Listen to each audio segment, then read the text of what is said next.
In the official coroner's report, a document devoid of emotion, there were only a few lines that became the starting point of the entire case.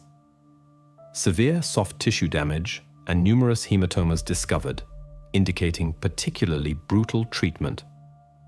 These dry facts, printed on paper, immediately elevated the case to the category of especially grave crimes. They immediately posed the main and most terrifying question: who committed such an act, and why? It all began on October 16, 2011. It was a cold Sunday. The Cedar Creek gravel quarry, located several kilometers from the town, was empty that day. No roaring engines, no clatter of crushers. Around 2 o'clock in the afternoon, one of the workers, a man named Gary, was conducting a routine inspection of the area in his pickup truck.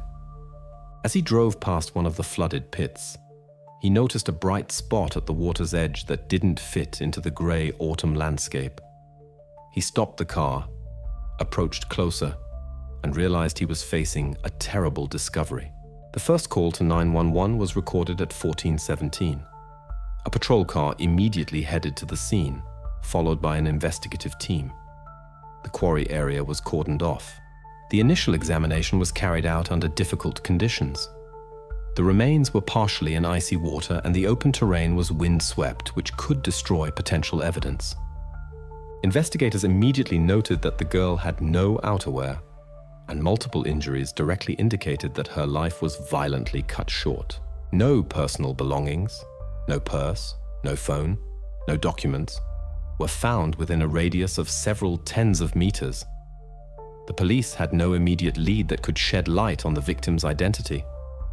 Only by evening, after the discovery was brought to the morgue and fingerprints were taken, did the case move forward. The database yielded a match. The deceased was Clara Bates, a young resident of Cedar Creek. According to police records, her parents had filed a missing person report on Friday evening, October 14th. She had not returned home from school. Now the disappearance case was automatically reclassified as a homicide investigation. The question, "Who is this?" was answered. But against the backdrop of the brutal injuries described in the report, a new, far more frightening question arose. What exactly happened to Clara during those 2 days while the entire town was looking for her? To understand what went wrong during those 2 days, one must first see what Clara's life was like before then.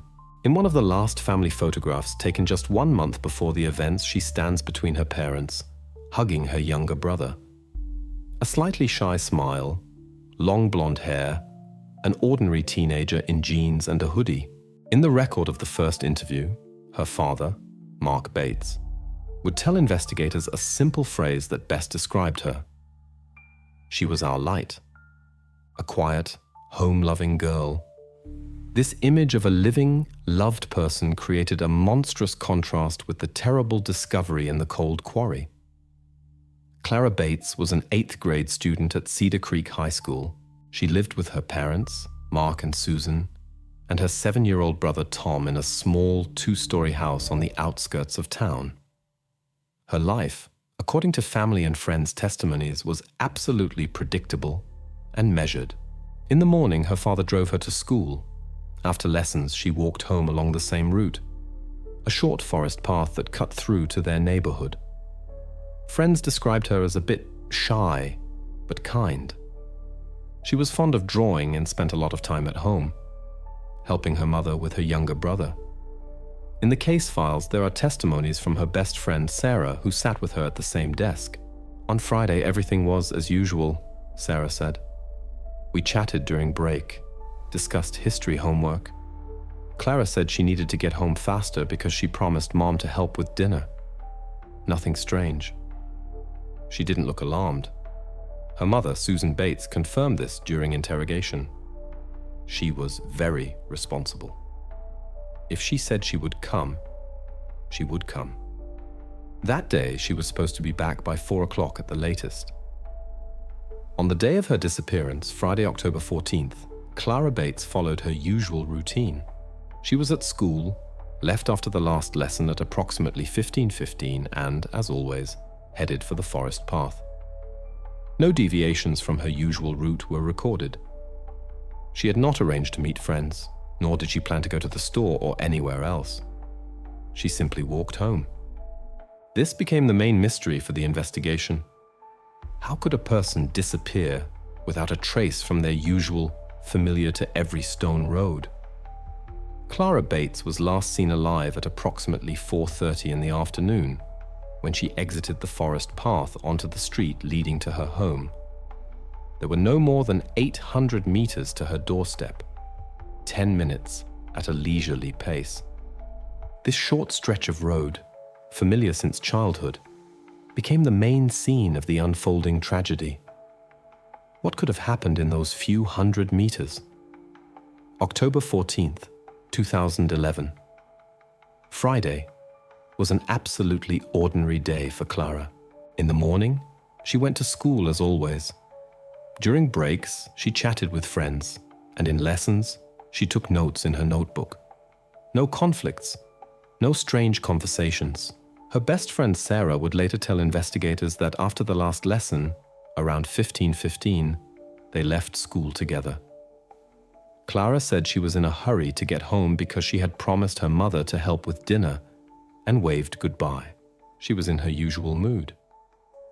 The last witness to see her was an elderly neighbor, Mrs. Green. She was walking her dog and saw Clara come out of the path. According to her, the girl was walking in her usual manner with headphones in her ears. She wasn't looking back, didn't appear frightened. She was just walking home. Her mother, Susan, was waiting for her at home. When the clock showed 4 o'clock and Clara was still not there, she wasn't worried. She might have been delayed chatting with a friend. But when half an hour passed, and then an hour, worry began to build. Susan called Sarah, but she confirmed that Clara had gone home immediately after school. She called other classmates. No one had seen her. Clara's own phone was unreachable. At 6 o'clock in the evening, when it was already dark outside and her husband had returned from work, panic became real. At 18:45, Susan Bates dialed 911 and reported her daughter missing. Thus, a clear temporal and geographical gap emerged. At 16:30, Clara was 800 meters from home. At 18:45, her parents were already calling the police. She disappeared on a short, well-lit section of street in a quiet residential area. Police began standard search operations, interviewing neighbors and combing the surroundings with flashlights. But nothing was found in that stretch. No signs of struggle, no discarded items, no witnesses who had seen anything suspicious. Clara Bates simply vanished. When a person simply vanishes, as happened with Clara Bates, the initial investigation turns into a chaos of hundreds of small details. The Cedar Creek police faced exactly this. Dozens of calls from concerned residents, volunteers combing every bush, neighbors recalling every trifle. Most of these testimonies were just noise. Someone saw an unfamiliar car. Someone heard a dog barking. But among all this bustle, detectives singled out one detail that initially seemed insignificant, but was repeated in several independent accounts. The detail about a patrol car. Immediately after the missing person report, the police followed standard protocol. They repeatedly walked Clara's 800-meter route from the forest path to her home. K9 units with dogs searched the adjacent forest, but the dogs lost the scent. It stopped right on the asphalt of the street. Detectives interviewed every resident, asking the same questions. Did you see anything unusual on Friday evening? Did you hear screams? Did you notice any strangers? Most answers were negative, but key testimony was provided by the same Mrs. Green who last saw Clara alive. In her official statement recorded the day after the disappearance, it read, "Yes, I saw Clara. She was walking home. And a little later, as I was returning, a police car drove past me very slowly. I even thought to myself that we have a quiet neighborhood. Why would there be a patrol here?" But I didn't attach any importance to it. When asked to describe the vehicle, she confidently stated it was an older model. a Ford Crown Victoria, large, white, with a blue stripe. She remembered such cars well because her late husband had once served in the police. She added that the car was moving unnaturally slowly, as if the driver was looking for something. This information made investigators tense. First, they checked call logs and patrol schedules for October 14th. The result was unequivocal. Between 1630 and 1800, there was no official patrol in the neighborhood where the Bates family lived. The dispatcher confirmed that no calls had been received from there. Then the detectives went further and checked the precinct's vehicle fleet. It turned out that Ford Crown Victorias had been decommissioned from the Cedar Creek police fleet several years ago. They had been replaced by more modern and economical models. The car that Mrs. Green had so confidently described could not have belonged to the local police. This was a turning point. The testimony about the patrol car ceased to be mere background noise and became the first serious lead. If it wasn't an official patrol, then someone was deliberately impersonating an authority figure. The theory of an accidental kidnapping receded into the background. Now the investigation was considering a far more frightening scenario. A person was operating in their quiet town, using a symbol of trust and security, a police car, as a tool for hunting. The investigation changed course. Now they were looking not just for a criminal, but for a fake police officer.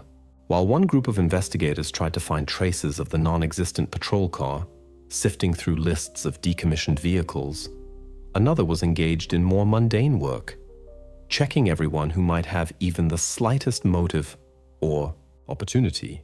And very soon, the first official person of interest appeared in the case. This was 17-year-old Ryan, a local boy well known to the police. For detectives, it was a familiar and understandable scenario. When trouble strikes, the first people they check are those who have already come to the attention of the law. Ryan's file was not empty. At 17, he already had several arrests for petty hooliganism, shoplifting, and involvement in fights. He was not a hardened criminal, but rather a troubled teenager from a dysfunctional family who tried to assert himself in the only way available to him. He often skipped school, and according to several of Clara's classmates, he and his friends liked to spend time near that very forest path where she disappeared. For them, it was a place hidden from adult eyes. A key point that made the police pay close attention to him was the testimony of several teenagers. They reported that about a week before Clara's disappearance, Ryan had a conflict with a group of younger schoolchildren, among whom were some of Clara's acquaintances. The quarrel was loud, with insults and threats. Ryan behaved very aggressively. Although Clara herself did not participate in that conflict, she was a witness to it. This was enough to summon Ryan for questioning. The first conversation with the investigators was tense. Ryan behaved defiantly, denied any involvement, and claimed that he did not even know who Clara Bates was. When asked where he was on Friday evening, October 14th, he gave a very vague answer. Walking with friends somewhere in the city. He could not or would not name either his friends or a specific location. Such behavior and a weak alibi only strengthened suspicions. For the police, he was an ideal candidate. He had access to the crime scene, a reputation as an aggressive guy, and no clear explanation of where he was at the moment Clara disappeared. For a while, the fake police officer theory receded into the background. All efforts were focused on checking Ryan. This was a standard and logical investigative step. Detectives were confident that if they put enough pressure on him, his story would fall apart. Now the main task was to break his alibi and prove that that evening he was not somewhere in the city, but on that very path. While all investigative efforts were focused on breaking Ryan's alibi, two events were happening in parallel that would completely change the course of the case. The first was that after several intense interrogations, Ryan finally provided a clear alibi. The second was that on October 20th, the full forensic expert's report landed on the lead detective's desk.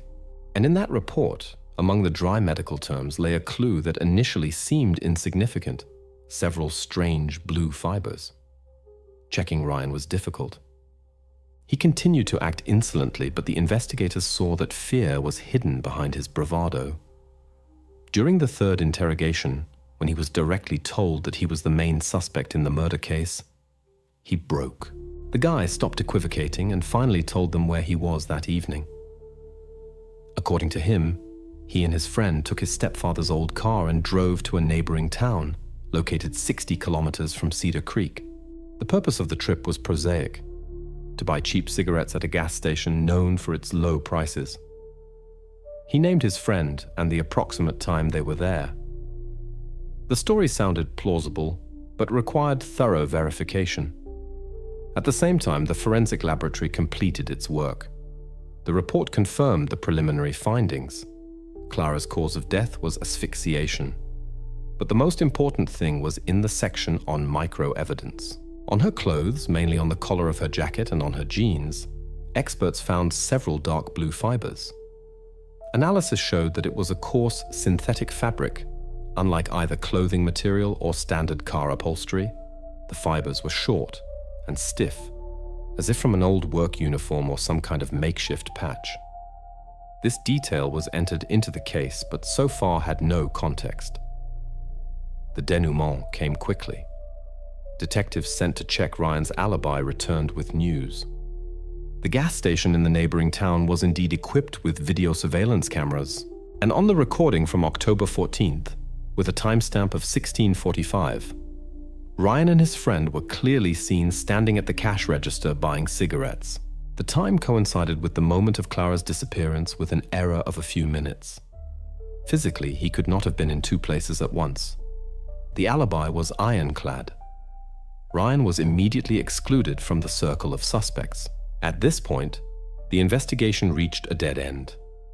The most obvious and logical suspect turned out to be innocent. The police were left with nothing. More precisely, with two strange, unrelated clues: testimony about an old patrol car that should not have been in the city and a handful of mysterious blue fibers. The case, which for a moment seemed almost solved, again turned into a puzzle without a single lead.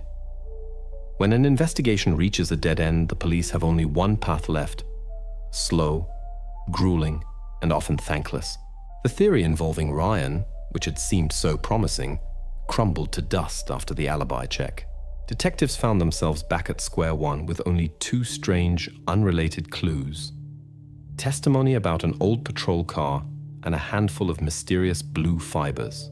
And then, at one of the morning meetings, in an atmosphere of almost palpable despair, the head of the investigative team made a decision that many considered a gesture of hopelessness.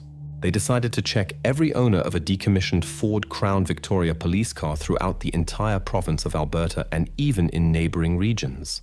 It was like looking for one specific needle, not in a haystack, but in hundreds of haystacks scattered over thousands of square kilometers of Canadian prairies.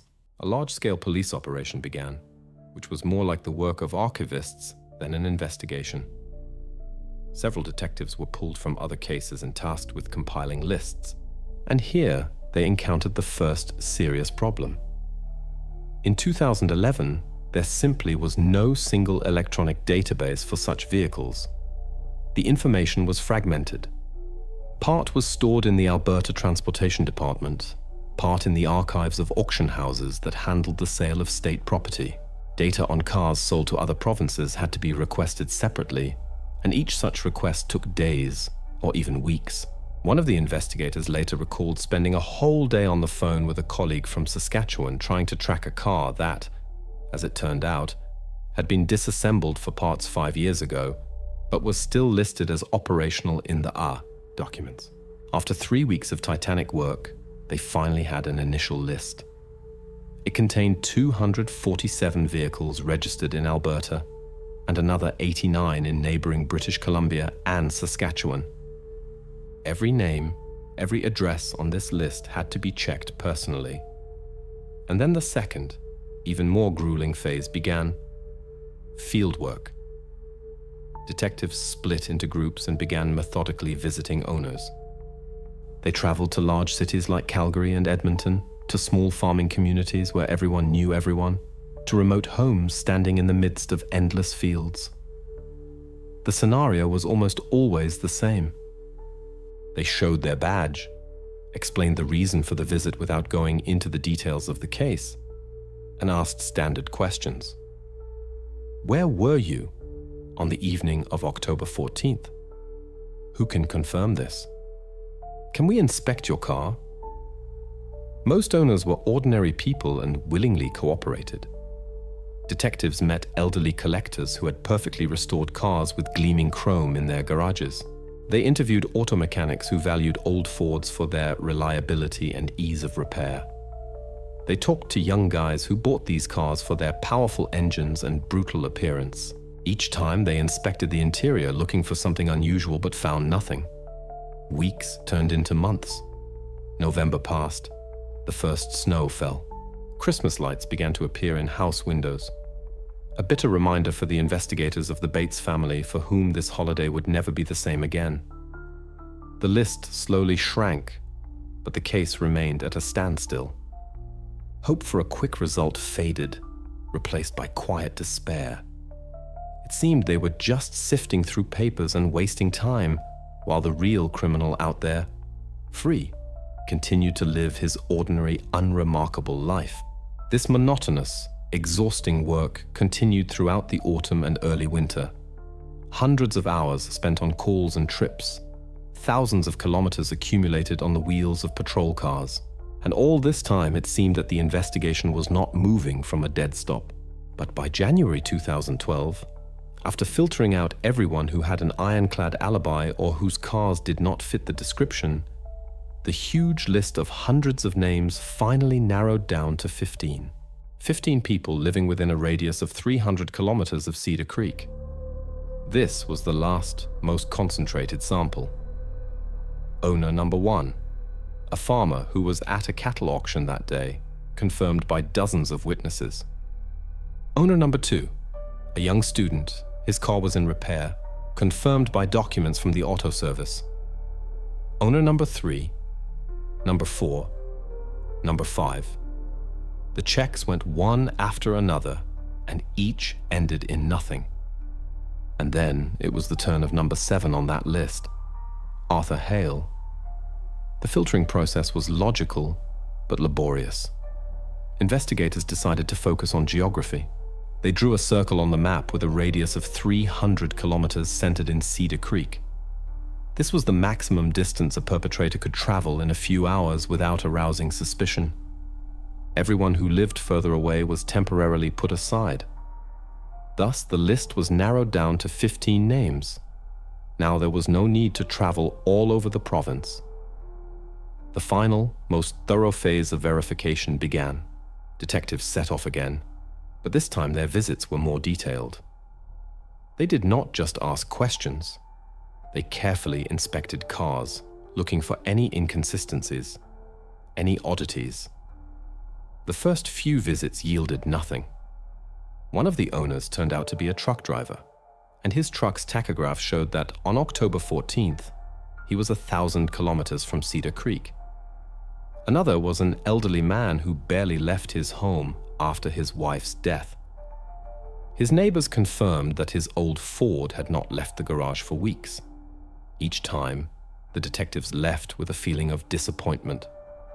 The list dwindled, and with it, hope dwindled too. It seemed that this last lead would also turn out to be a false one. And then, on February 5th, 2012, it was Arthur Hale's turn. Unlike most people on the list, he lived not far away, but right here in Cedar Creek, just a few blocks from the Bates family. 2 detectives, tired of endless, fruitless trips, drove up to his small, unremarkable house. For them, it was just another visit, another name that would most likely have to be crossed off. They did not yet know that their months of monotonous work had finally led them to the right door. The investigation ceased to be a bureaucratic routine and was about to acquire a concrete, living face. Two detectives, tired from months of fruitless searching, approached Arthur Hale's door without much expectation. For them, it was just another visit, another name on the list. The door was opened by a middle-aged man of unremarkable appearance, Arthur Hale. He was calm, even friendly. When the detectives introduced themselves and explained the reason for their visit, he readily agreed to cooperate. He led them to his garage, where the white Ford Crown Victoria stood. The initial inspection of the car yielded absolutely nothing. It was clean. There was nothing suspicious inside. The detectives were already ready to thank him for his time and leave, but one of them, the senior officer, decided to do a final check. And one small detail on the back door stopped him. A detail that an ordinary person would never notice. According to protocol, the first contact with Hale went absolutely smoothly. When asked where he was on the evening of October 14th, he answered calmly and without hesitation, "I was home. I watched TV all evening." The alibi was weak, without witnesses, but there was not a hint of nervousness in his voice. He himself offered to inspect the car. "Of course, guys, look, I have nothing to hide." The garage was clean and tidy, as was the house. The car looked well maintained for its age. The senior detective, a man with 20 years of experience, walked around the car, looked into the interior through the window. Everything was in order.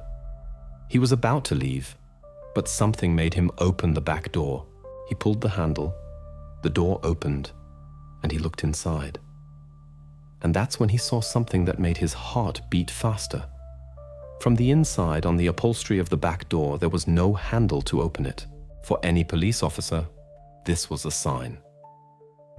The absence of interior handles on rear doors is a standard modification for patrol cars. It is done so that an arrested person cannot open the door and escape during transport. The detective, trying not to betray his excitement, casually asked, "Where are the handles on the back doors?" Arthur Hale, without blinking an eye, replied, "Ah, that. I think it's a factory feature for this model. I bought it like that at an auction." He said this with such confidence that a less experienced police officer might have believed him. But the detective knew it was a lie. An absolute and blatant lie. By law, when decommissioned police vehicles are sold to civilians, all special modifications must be removed.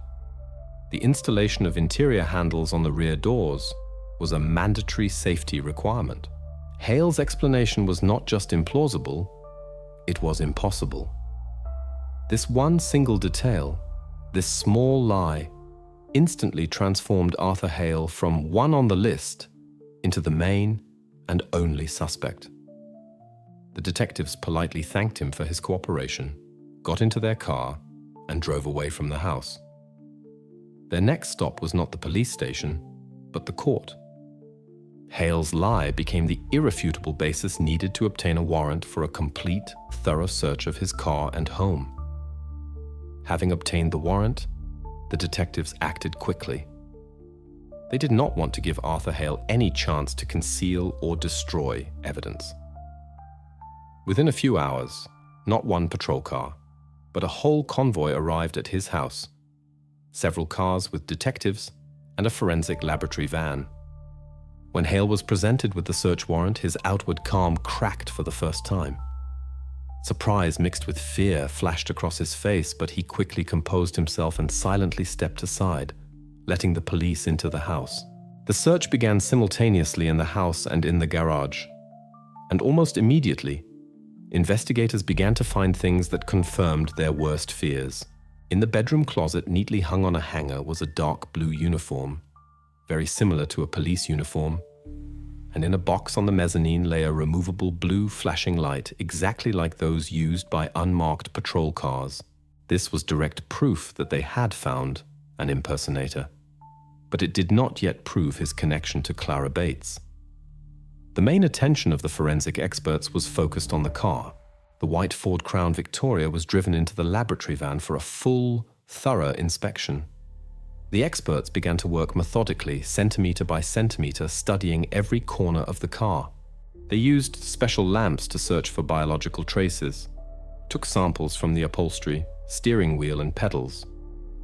Outwardly, the car still looked clean. But when one of the forensic experts began inspecting the back seat, he came across a detail that immediately caught his attention. On the vinyl upholstery right in the center, there was a small burn mark, like from a cigarette, and this mark was covered with a makeshift patch. It was a roughly cut piece of some thick fabric, sewn with uneven, hurried stitches. The fabric was dark blue. While one group worked with the car, the other continued the search of the house. In addition to the uniform and the flashing light, they found other interesting things. In a desk drawer lay an old police scanner tuned to the local precinct's frequency. On Hale's computer, browser history showed queries about the sale of decommissioned police equipment.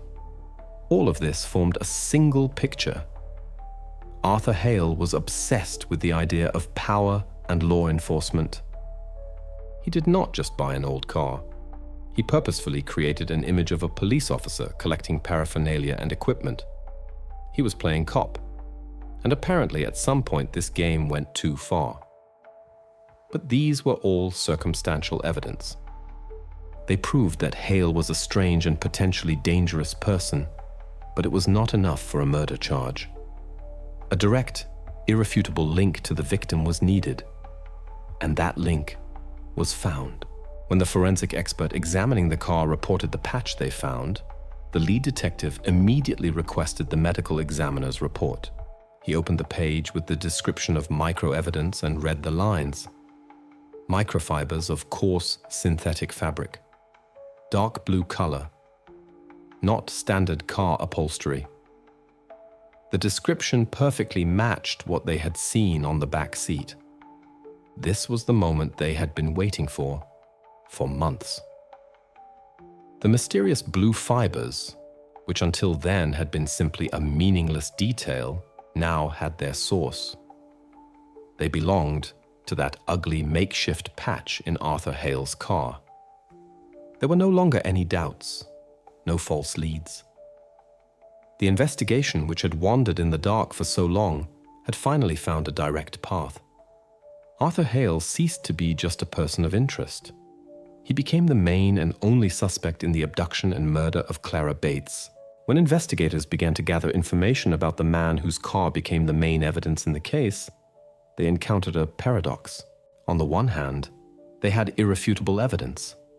The patch on the seat, whose fibers matched those found on Clara's clothes, the uniform and flashing light found in his house. On the other hand, Arthur Hale's own identity was absolutely blank. Neighbors described him as a quiet, inconspicuous man who always greeted them but never engaged in long conversations. He lived alone, worked as a night watchman at a local warehouse, and apparently had neither friends nor enemies. A preliminary check of all police databases yielded 0 results. No arrests, no fines, no mentions. On paper, Arthur Hale was an ideal citizen, an invisible man. But in his past, one detail was found that instantly turned this image into dust. At 19 years old, he had applied to join the police force. He was rejected. This fact, discovered almost by chance in dusty archives, made investigators dig deeper. They sent an official request and a few days later received his personal file from the academy. What they read there shed light on all the peculiarities of this man and finally gave them a possible explanation for his monstrous act. The biographical spravka was short. Arthur Hale, 38 years old, born and raised in Cedar Creek. After school, he changed several low-skilled jobs until he became a night watchman 10 years ago. Not married, no children. It seemed like the biography of a very ordinary, unremarkable man. But everything changed when the detectives reached the last page of the file, the conclusion of the psychologist who conducted the candidate testing. This was a document written almost 20 years ago, but its lines sounded as if they were describing not a young candidate, but the monster they were looking for. The psychologist noted that despite good physical data and satisfactory results in logic tests, candidate Hale demonstrated a pronounced fixation on attributes of power and control. During the interview, he spoke not about a desire to help people or uphold the law, but about how it is important to be respected and feared. He enthusiastically described the uniform, the patrol car, the right to use force. The psychologist wrote, "The candidate sees police service not as serving society, but as an opportunity to legally dominate others." And there was more. The report included the results of a personality test, which revealed in Hale a low level of empathy and difficulty in recognizing the emotional states of other people. To questions about hypothetical situations requiring empathy, he gave cold, detached answers, more like problem analysis than a human reaction. The psychologist's final conclusion was categorical and left no doubt. Recommendation: deny admission to service. The candidate exhibits signs of narcissistic personality disorder with hidden aggressive tendencies. His motivation is incompatible with the goals and objectives of law enforcement agencies. In a stressful situation or upon gaining real power, he may pose a danger to others. This document became the key to everything. The rejection from the police academy was not just a failure for Arthur Hale. It was the collapse of his entire life, the main humiliation that determined his entire future destiny. He was not just denied a dream job. He was officially declared psychologically deficient, that his inner essence was corrupt and dangerous. And then, unable to obtain power legally, he decided to create it himself. His quiet, inconspicuous life was just a cover. At night, when the city slept, he put on a purchased uniform, got into his decommissioned patrol car, and drove onto the streets. He wasn't just playing cop. He was becoming one. In this secret life, he was strong, significant, and omnipotent. He was what he was forbidden to be. And one terrible October evening, his twisted fantasy collided with reality when he saw a lonely girl on a dark street. When Arthur Hale was led into the interrogation room, he looked as if he had come to a boring lecture, not to a meeting that would determine the rest of his life. He sat down on the chair, placed his hands on the table, and surveyed the bare walls, the two detectives, and the one-way mirror. There was not a trace of tension in his posture. When one of the investigators placed a folder with his case on the table and began the conversation, Hale interrupted him, smiling slightly. "If this is all about the car and the uniform, I can explain everything. I am a collector. It's just a hobby." This phrase, spoken in a calm, almost indifferent tone, became the first line of his defense. He tried to present all the evidence collected by the police over many months as a simple misunderstanding, the result of a harmless hobby. But the detectives looking at him already knew that something much darker was hidden behind this facade. The interrogation began methodically and calmly. The investigators did not pressure him. They simply asked questions, allowing Hale to construct his own lies. The transcript of this hours-long conversation is a classic example of the confrontation between cold calculation and escalating pressure. "Arthur, let's start with the car," said the senior detective. "You bought a decommissioned police Ford. Why?" "I've always liked these cars," Hale replied, shrugging. "Big, reliable, a classic. I bought it at a government surplus auction a few years ago, completely legally. And the uniform? And the flashing light? Those are for parties. Halloween. Themed events. I wore them a couple of times. It was fun. I never actually used the flashing light. It just sits there. Understand? It's like a prop. Part of a collection." He spoke of it as if it were a collection of stamps or beer caps. Every piece of evidence pointing to his secret life received a simple, everyday explanation. He tried to normalize his strange hobbies, to present them as something ordinary. The detectives listened patiently, nodded, took notes. Then they moved on to the main point. Let's talk about the back seat of your car, Arthur. Our experts found a patch there. Oh, that! Hale didn't even flinch. I smoke in the car. A couple of months ago, I accidentally dropped a cigarette, burned the upholstery. To keep the hole from getting bigger, I had to patch it. I grabbed the first piece of fabric I found in a box of rags in the garage. Normal thing. And what kind of fabric was it? I have no idea. Some old work jacket, I think. Dark blue. He admitted it so easily that for a moment it might have seemed that he genuinely saw nothing special in it. He himself, in his own words, confirmed the origin of the fabric. Now the investigators needed to link this fabric to Clara Bates. Arthur, where were you on the evening of Friday, October 14th last year? It was then that the first, barely noticeable change occurred in his behavior. His gaze froze for a fraction of a second. He took a little longer than usual to choose his words. I don't remember. That was almost 5 months ago, most likely at home. I usually spend my evenings at home, watching television. Are you sure? Maybe you went out somewhere? To the store? To the gas station? No, I don't think so. I live alone. I have a quiet life. Friday evening is no different from Tuesday evening. I was at home. He put up a solid defense. His "I don't remember" was as much a shield as it's just a hobby. He understood that without witnesses it would be impossible to prove where he was that evening. The detectives spent the next hour trying to break through this wall. They asked questions about his daily routine, his habits, the routes he drove. He answered monosyllabically, providing no new information. Then they changed tactics. One of the detectives left and returned with a photograph. He silently placed it on the table in front of Hale. It was a school portrait of Clara Bates, a smiling girl with fair hair. Do you know who this is? Hale glanced at the photo and then looked back at the detective. I saw her photo in the news. The girl who was found in the quarry. A terrible story. There was no sympathy or pity in his voice. Only a statement of fact.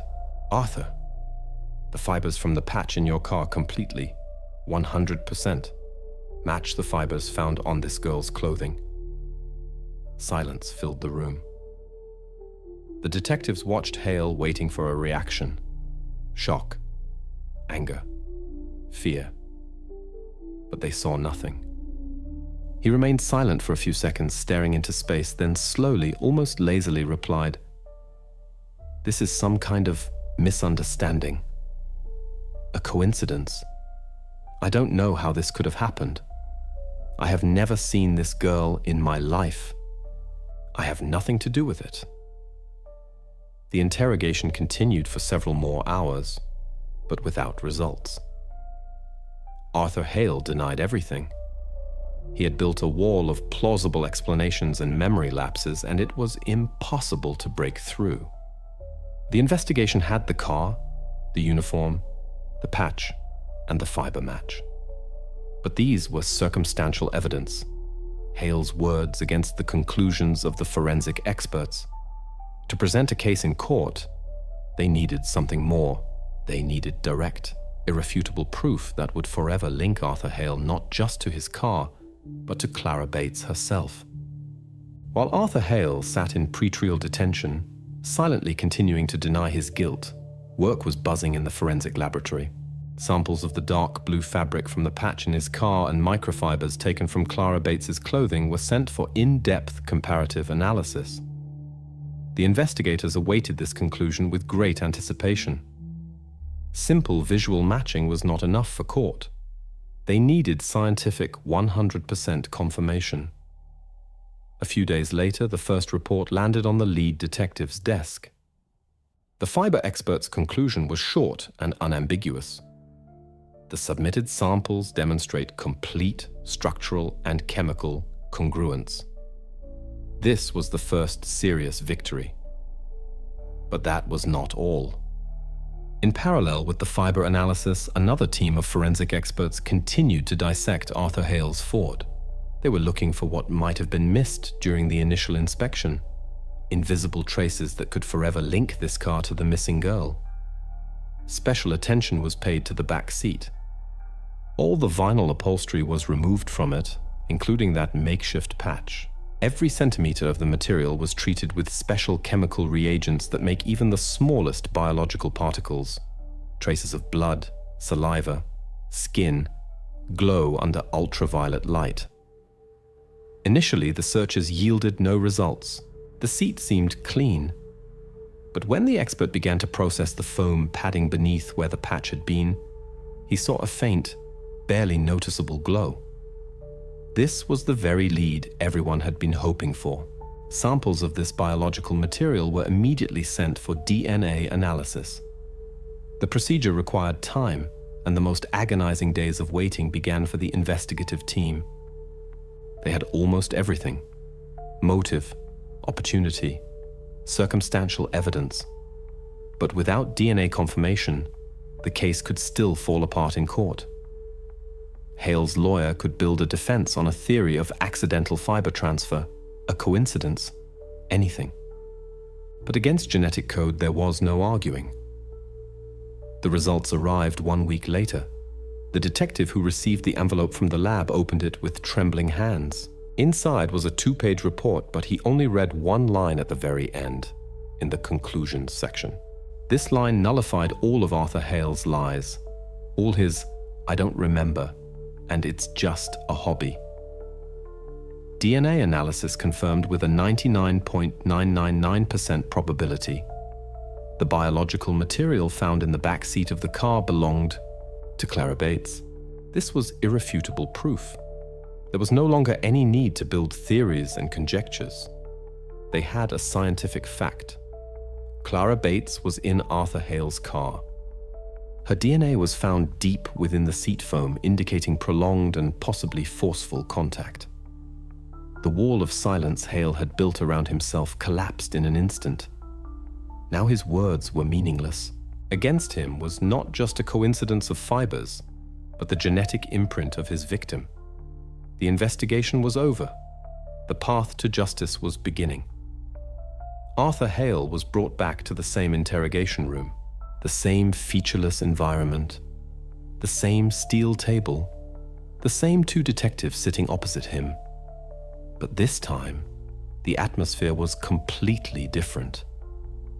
Even the pretense of a polite conversation had vanished. A heavy, almost palpable tension hung in the air. Hale sat in his seat, maintaining a mask of indifference, but his eyes darted around the room, avoiding direct gaze. He felt that the rules of the game had changed. The senior detective silently took a thin folder from the table and placed it directly in front of Arthur Hale. It was the DNA expert's report. The detective said not a word. He simply looked at Hale, waiting. Absolute, ringing silence fell in the room. This pause lasted, it seemed, an eternity. And in this silence, the last line of defense crumbled for a man who had led the investigation astray for almost half a year. The scene of the second interrogation was short, but decisive. Hale was given time to realize what lay before him. For several minutes, he simply stared at the cover of the folder with the forensic lab's emblem. He did not dare to open it. His hands, which had been resting calmly on the table, clenched into fists. The detective, seeing his state, broke the silence. His voice was calm, but there was not a hint of sympathy in it. "This is the conclusion of our experts, Arthur. We found biological traces in the back seat of your car. We conducted an analysis. This is Clara Bates's DNA." Each word fell into the silence like a stone. The detective opened the folder and turned it towards Hale, pointing a finger at the highlighted line at the end of the document. Hale lowered his eyes. He couldn't help but read what was written there. The probability of a match was 99.999%. This was not an accusation, not a theory. it was a scientific fact. The interrogation protocol records what happened next with impassive accuracy. After Arthur Hale was informed of the expert's results, he fell silent, completely.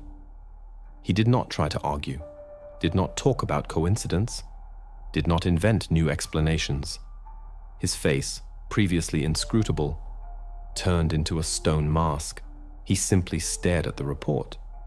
And in his eyes, according to one of the detectives, there was absolute emptiness. He did not utter a word for the next 10 minutes. The detectives did not pressure him. They gave him an opportunity to realize that the game was over, that his lies, his fabricated life, his pathetic imitation of power, all of it crumbled to dust in the face of irrefutable evidence. Finally, he slowly raised his head. His gaze was directed not at the detectives, but somewhere at the wall behind them. He swallowed. His voice, when he spoke, was quiet and hoarse, devoid of any confidence. "I want a lawyer." These were the only words he uttered. He did not confess. He did not say what happened on that terrible October evening, but in the context of everything that had been found, his silence and immediate request for a lawyer were more eloquent than any confession. The wall of denial he had so carefully built collapsed. The exposure was complete. Now it was up to the court. There was no confession. Arthur Hale never did say exactly what happened that evening, but now the investigation had enough facts to piece together this terrible mosaic. Relying on evidence, witness testimonies, and the psychological profile of the suspect, they were able to reconstruct the crime scene with chilling accuracy. This reconstruction, later presented in court, answered the main question: how exactly did Clara Bates's life end? It all began on the evening of October 14th, 2011. For Clara, it was a typical end to the school week. For Arthur Hale, it was another evening he intended to spend in his secret, fabricated reality. After work, he returned home, and at some point, his ordinary life as a night watchman ended, giving way to the role he so craved. He put on his dark blue uniform, took a flashing beacon, and went out to the garage. His old Ford Crown Victoria was not just a car. It was his instrument of power, his stage, where he was the main character. He drove onto the streets of Cedar Creek not just to cruise around. He went on patrol. He drove slowly through quiet residential neighborhoods, peering into house windows, looking for something that might disturb the order in his imaginary world. And at that moment, he saw her. Clara Bates was walking down the street, returning home along her usual route, a lone figure in the deepening twilight. For Hale, whose mind was poisoned by an inferiority complex and a thirst for control, this was the perfect opportunity. An opportunity not just to play cop, but to apply his authority in practice. The subsequent events unfolded rapidly. Hale attached the beacon to the roof, turned it on, and smoothly stopped next to Clara. The girl, seeing the flashing blue lights and a person in uniform, stopped. She was not scared. On the contrary, she felt safe. After all, from childhood, everyone is taught, if you are in trouble, trust the police. Hale rolled down the window and uttered a phrase he had probably rehearsed in his head hundreds of times. His voice was calm and confident, not raising any suspicions. "Good evening. I'm a police officer. There's been a report of a suspicious person in this area. We're just checking." "Where are you headed?" Clara likely replied that she was going home and pointed towards her neighborhood. "It's not safe to be alone here right now. Let me give you a ride home. It will be safer." This offer could not have caused her any doubt. A person in uniform, in a police car, offering help. It was a manifestation of care and protection.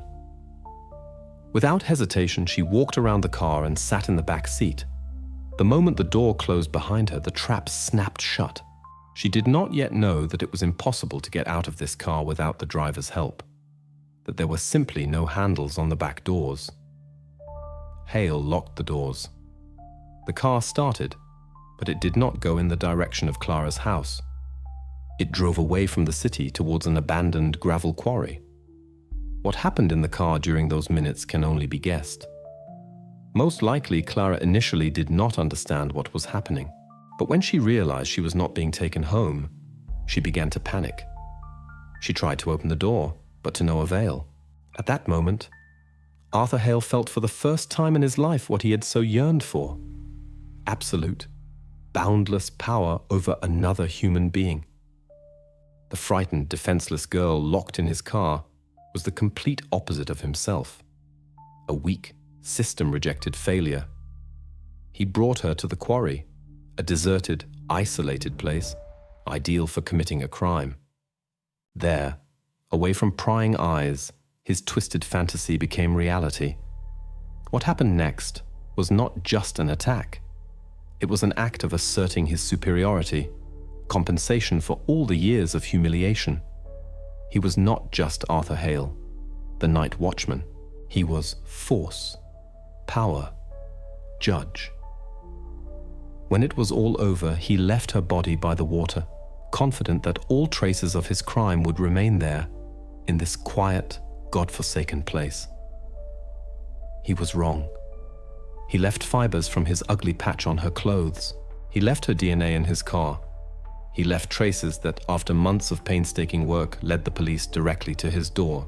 This is how the investigation built a complete and logical chain of events, from the moment of the abduction to the place where the terrible discovery was made.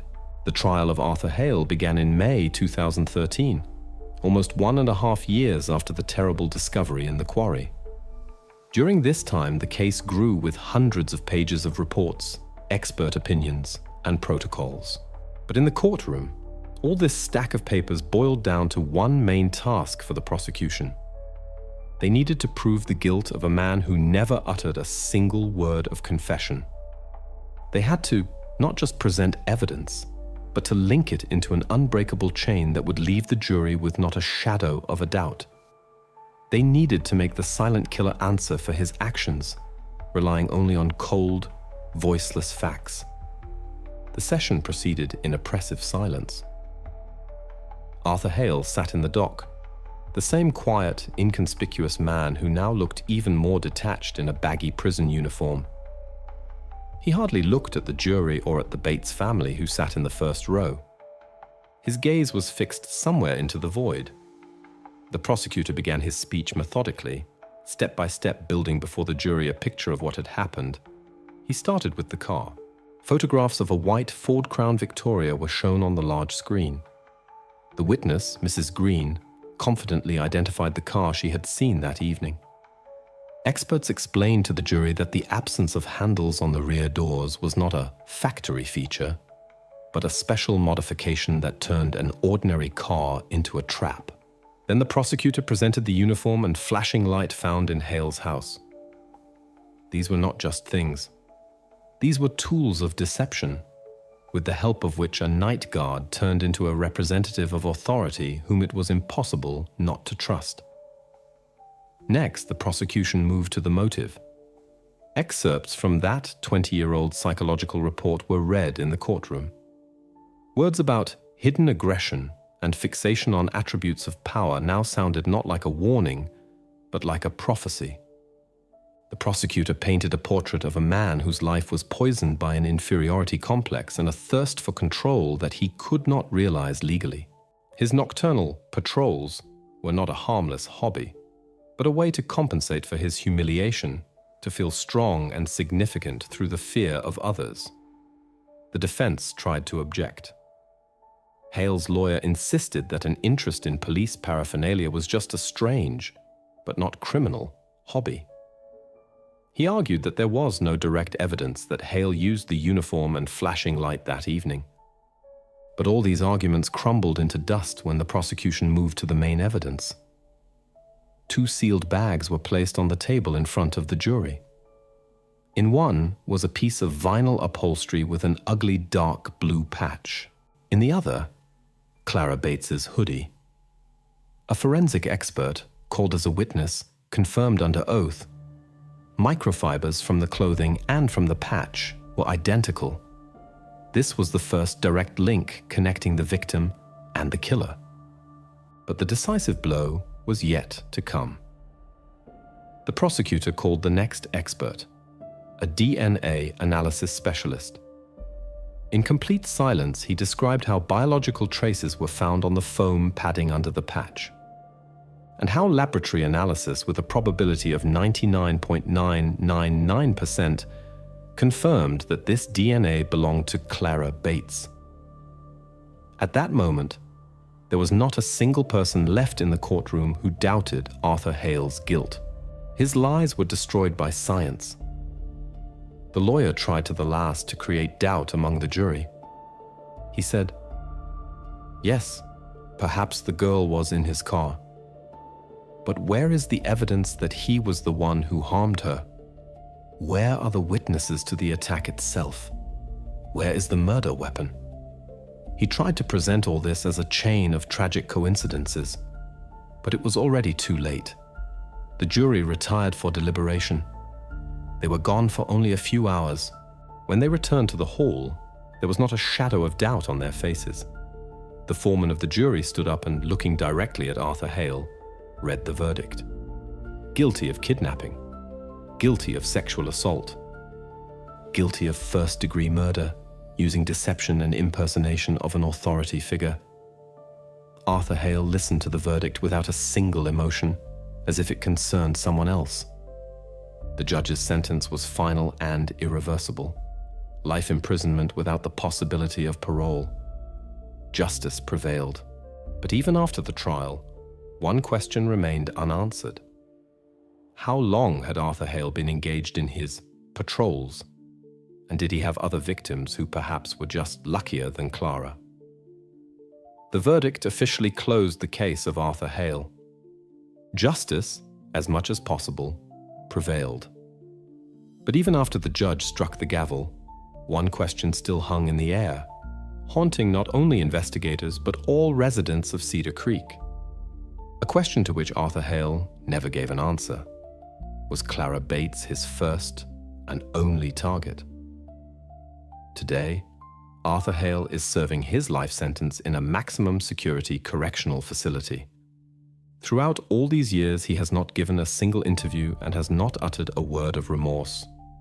He never confessed to his deeds, continuing to remain silent in his cell, just as he once remained silent in the interrogation room. For the justice system, he is just inmate number so-and-so.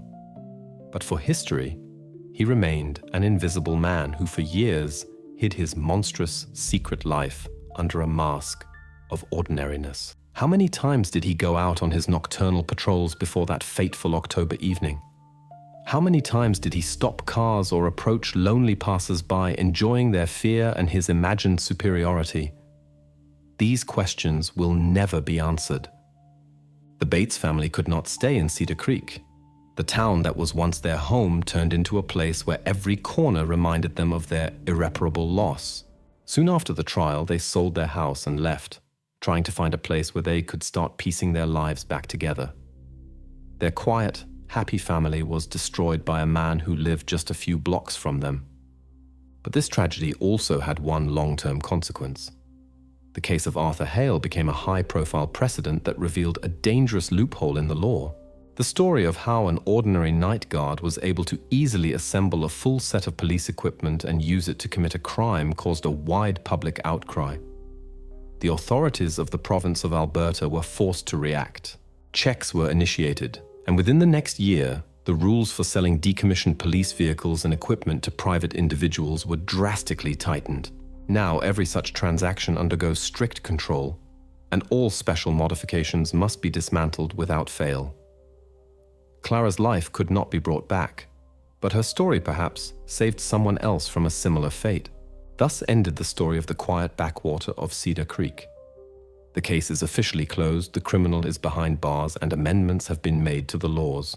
But for the residents of the small Canadian town, its true legacy is not dry legal formulations.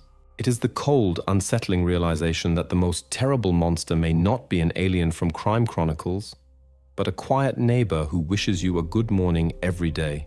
And the unanswered question of how many more such nocturnal patrols there were will forever remain part of the dark legend of Cedar Creek. July 26th, 2019. A hot afternoon in southern Portugal. A tall, grey-haired man in a faded work shirt enters the emergency room of a hospital in Santiago do Cachem. In his arms, he holds a boy. The boy is pale. His lips have a bluish tint. His body twitches in short, convulsive spasms. The man says it is his grandson, but he cannot provide either the date of birth or the mother's name. And they have no documents. None at all. Neither a medical record, nor insurance, nor even a vaccination card.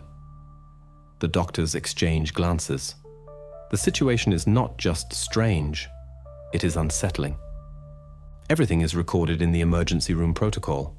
The date, July 26th, 2019. The name the companion provided, Antonio Matias. The boy's condition, seizures, exhaustion, pale skin, slight shortness of breath. Documents, 0. When asked about the child's place of residence, Antonio answers evasively. About the mother, he only briefly says, "She is far away and cannot come."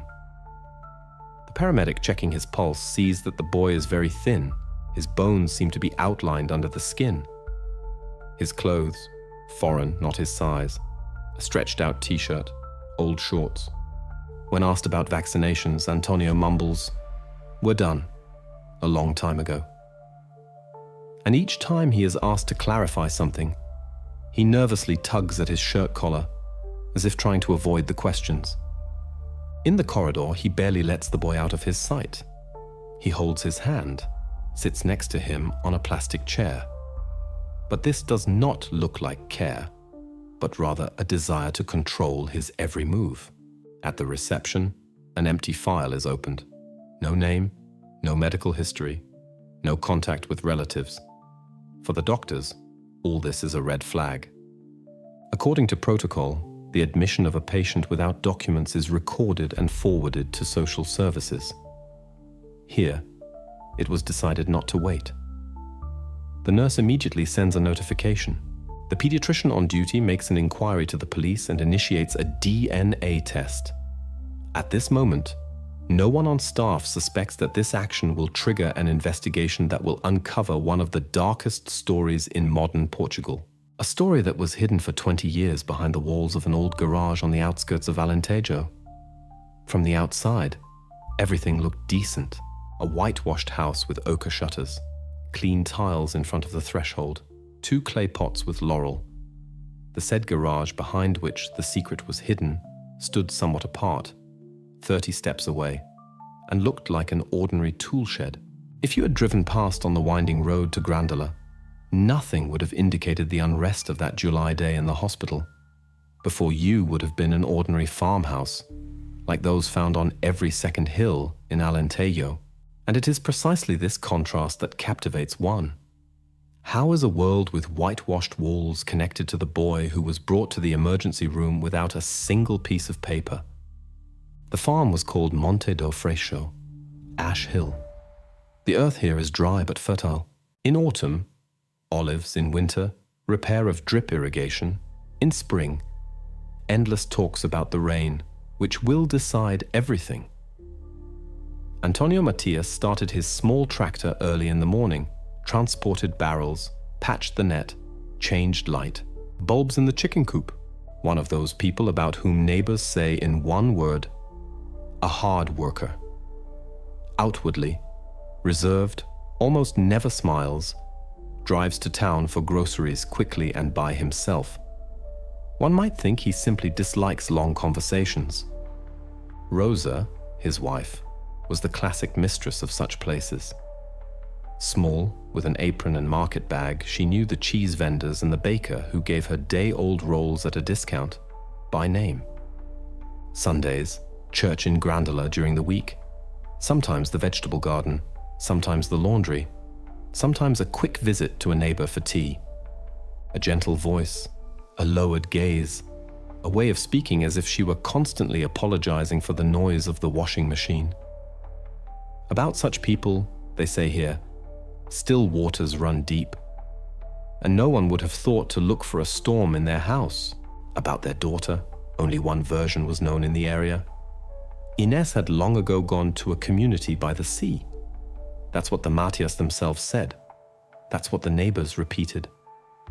No sensation, no gossip. In the coastal towns, there are many stories of young people leaving to find themselves. Sometimes letters arrived, short in simple words. "Mom, I'm fine. Don't come. I need this." In the kitchen, they were read aloud, over a cup of strong coffee, and then Rosa folded the pages into a Catholic prayer book, between the pages with lottery tickets and receipts. In these letters lay that supposed normality that reassures. If she writes, she is alive. If she asks not to come, then it is her choice, and we respect it. Antonio and Rosa already had grandchildren. Not from the beginning, but somehow it happened. First, one morning, one was found at the door, wrapped in a blanket, with a note, roughly. "I can't write now. Take it for a while." Then, another, and another, and that raised no questions. In the village, people like to pretend they understand everything without many words. Well, Inés is in the community. They have their own rules there, but blood is blood. That's how people explained it to themselves as they poured a second cup of coffee. The children, neat in clean t-shirts. They were taken to school. They saw the doctor. Someone even joked that the Matias were lucky with angels, because the little ones always appeared at the door when they needed care.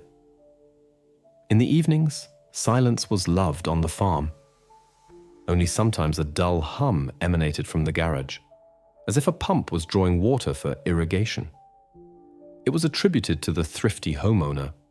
In Alentejo, one cannot last long without a deep well, and electricity costs money here. At night, a yellowish light shone in the windows of the house like in all the others. A dog roamed the yard, rare mosquitoes fought in the concrete water trough. Even the habits were right. Before bed, a prayer in August, grilling sardines in the yard at Easter, baking fola, a sweet bread.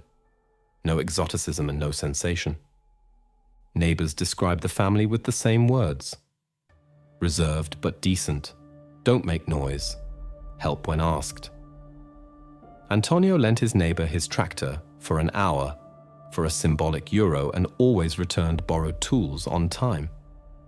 Rosa brought jars of fig jam to community festivals, and when the neighbor had a baby, she quietly placed a bag of baby diapers at her door. They were part of the landscape, just like the whitewashed walls and those brightly blue door frames that were no different from others. And if one listened closely, the theme of normality actually resonated through this whole facade. Everyone had a role, a schedule, familiar paths. Antonio, the farm and the accounting on the kitchen table.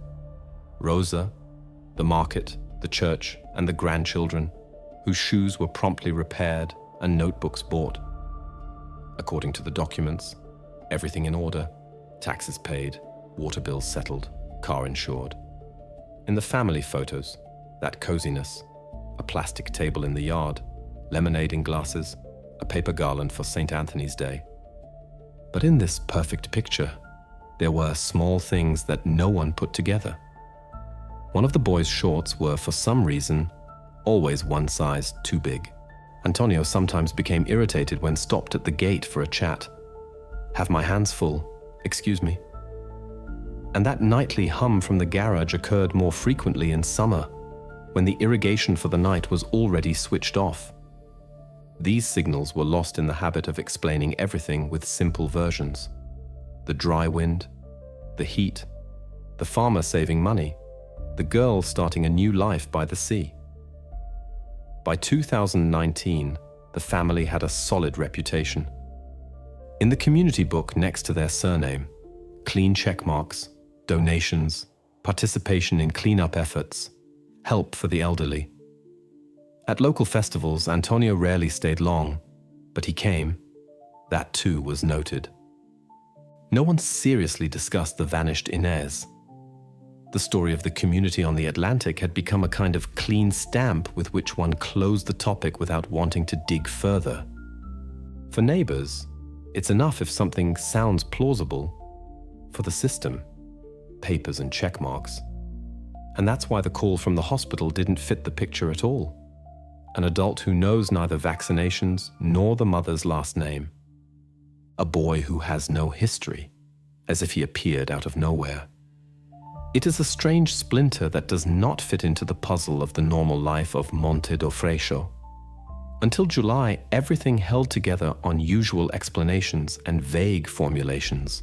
After that, the break will begin, and the path from the whitewashed facade to the iron door in the depths of the garage, that is no longer an everyday description, but the trajectory of an investigation that will soon illuminate the Matias' house step by step.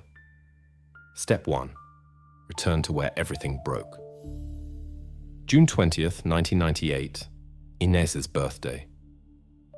Sardines are grilled in the yard. Rosa places the homemade fola on the table. People laugh, argue about music. The evening draws to a close when Antonio says the simple words, "Inés, help me in the cellar. I need to relabel the bottles." No drama, just an everyday request. They go to the separate garage. 30 steps on a dusty path, the smell of oil and dry grass. Behind a shelf, a narrow passage, a light bulb on the ceiling. Coolness. This is the last moment Inés is seen alive. After that, only words that will fill the hole in reality for many years. After that, everything goes by the calendar, and therein lies the coldness. The next day, neighbors wonder at the silence. The birthday girl does not appear. A week later, on July 1st, 1998, the family goes to the gendarmerie and reports, Inés is missing. In the column, who last saw her? The father. He explains, after the party she was thoughtful, said she wanted to go to the sea, to friends from a spiritual community. The version sounds logical to a foreign ear. In the late 90s, many sought new communities, new meanings. It looks like this. They argued over a trifle. She slammed the garden gate and hitchhiked to the coast. No calls, no overnight stays with friends. Simply vanished towards the Atlantic. But the longer one reads these dates, the more palpable the difference between the banality of the last sentence, "Help me in the cellar," and its shadow becomes, the official paper has put a stamp on a story in which the most important thing is missing, time and path. There are no tickets, no receipts, no witnesses who saw Inés on the road. There is only a house that until 1998 had learned well to keep silent, and a father who confidently repeats the same formula over and over. Thus, the legend is created that will serve as a support for 2 decades. Inés went to a religious community by the sea, wants no contact, asks not to be sought. This version satisfies everyone. It answers the question, where is she? Before anyone can ask, why is it so quiet? Later, letters, children found at the gate, and conversations about her new path will be added to the legend. But to understand how this construction lasted so many years, one must analyze the very first steps.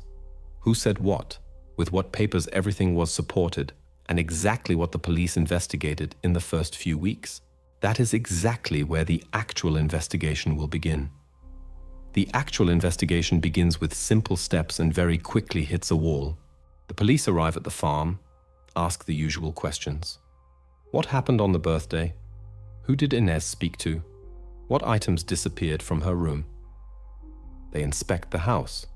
The bed is made, an empty shelf in the closet, a notebook with a poem fragment on the table.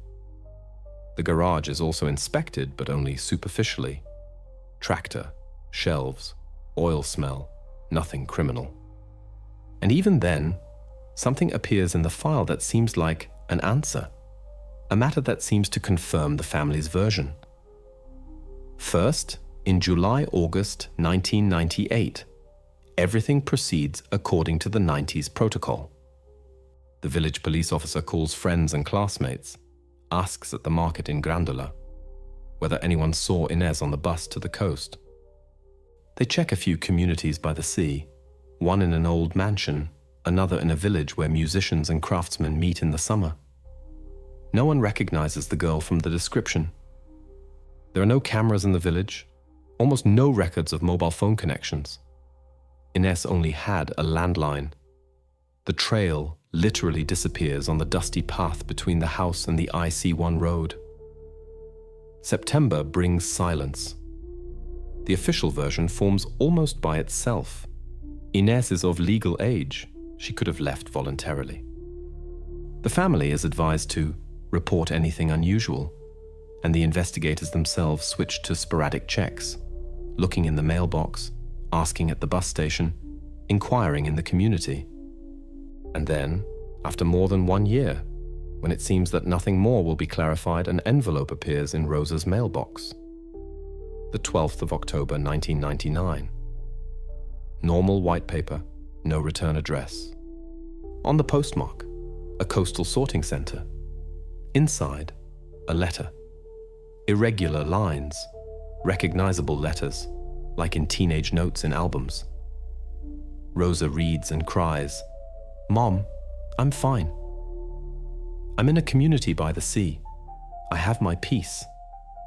Please don't look for me. It's my choice. Forgive the worry. I love you." Below, the signature Inés and a small cross that she had already put in school greetings. The text is short, without details, but it contains the most important thing, the request not to search. The letter is taken to the police station. An officer compares the letters with samples from a school notebook that the mother brought.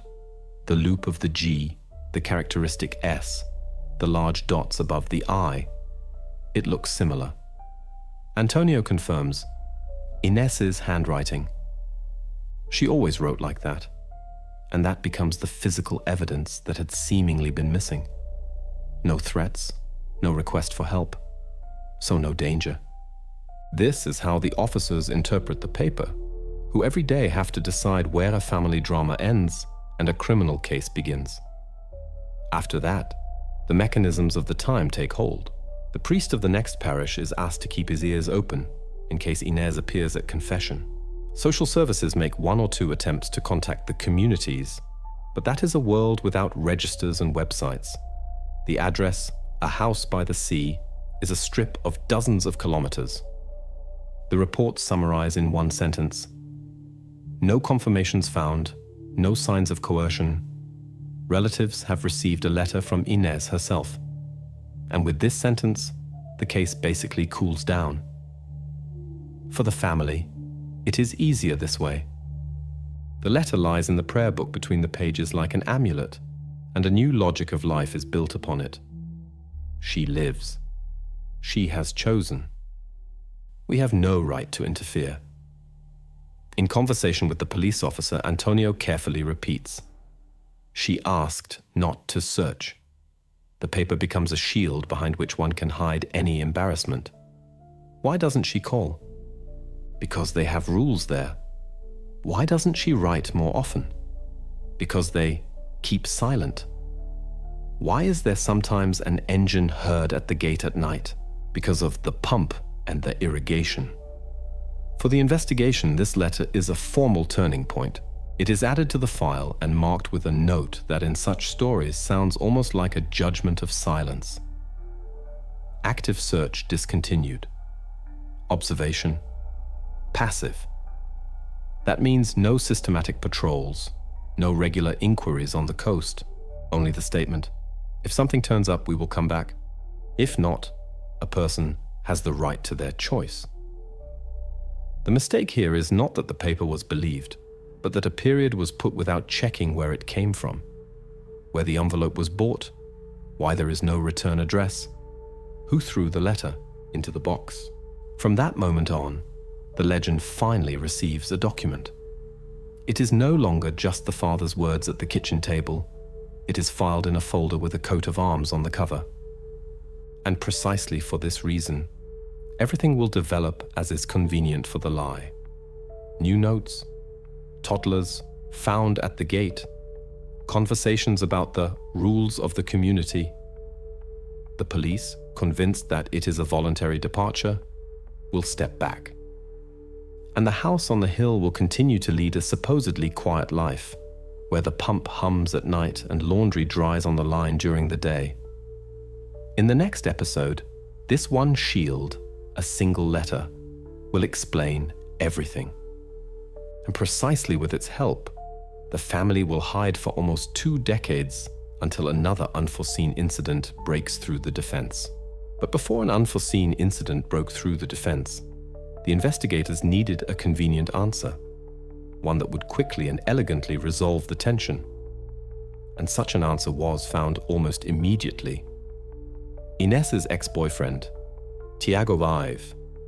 This was a false lead, but at the time it seemed perfect. Jealousy, a hot temper, an argument shortly before. What a script! And for a while, all eyes from Antonio turned to the young fisherman who, in June '98, was hauling boxes of ice on the quay of Setúbal, wearing a t-shirt with a faded Benfica logo. Their story was simple, like a summer evening at the harbor. They met at the Festival of St. Anthony, danced, broke laurel branches for luck, exchanged landline numbers. Tiago was one of those boys who first laughed the loudest and then argued just as loudly. He loved the sea and did not like to be corrected. Inés liked the feeling of freedom about him, how he came to a date in a soaked jacket after the night's catch, smelling of fish and salty wind. But in the summer, their conversations increasingly turned into arguments. He wanted her to spend more time in the city. She stubbornly returned to the hill, to her family. And 1 week before her birthday, they were seen at a sardine stand. They were speaking in raised voices. For a small town, that was enough. Argued, cried, left without saying goodbye. When Inés disappeared, Tiago's name came up by itself. He was summoned to the station. The official protocol is always dry. Height, features, workplace, known to the family. But behind the check marks, one senses the tension. Tiago does not hide his irritation. Me. What do I have to do with it? We argued over a trifle. She wanted to stay with her parents on the farm, and I wanted her to come to the sea with me. That's all. He says that he left early on the festival night because he had to go to sea at 4 a.m. When asked where he was on the 20th and 21st of June, he answers without pause, on board, and adds, without looking, if she had called, I would have come. At that time, only his word spoke against him.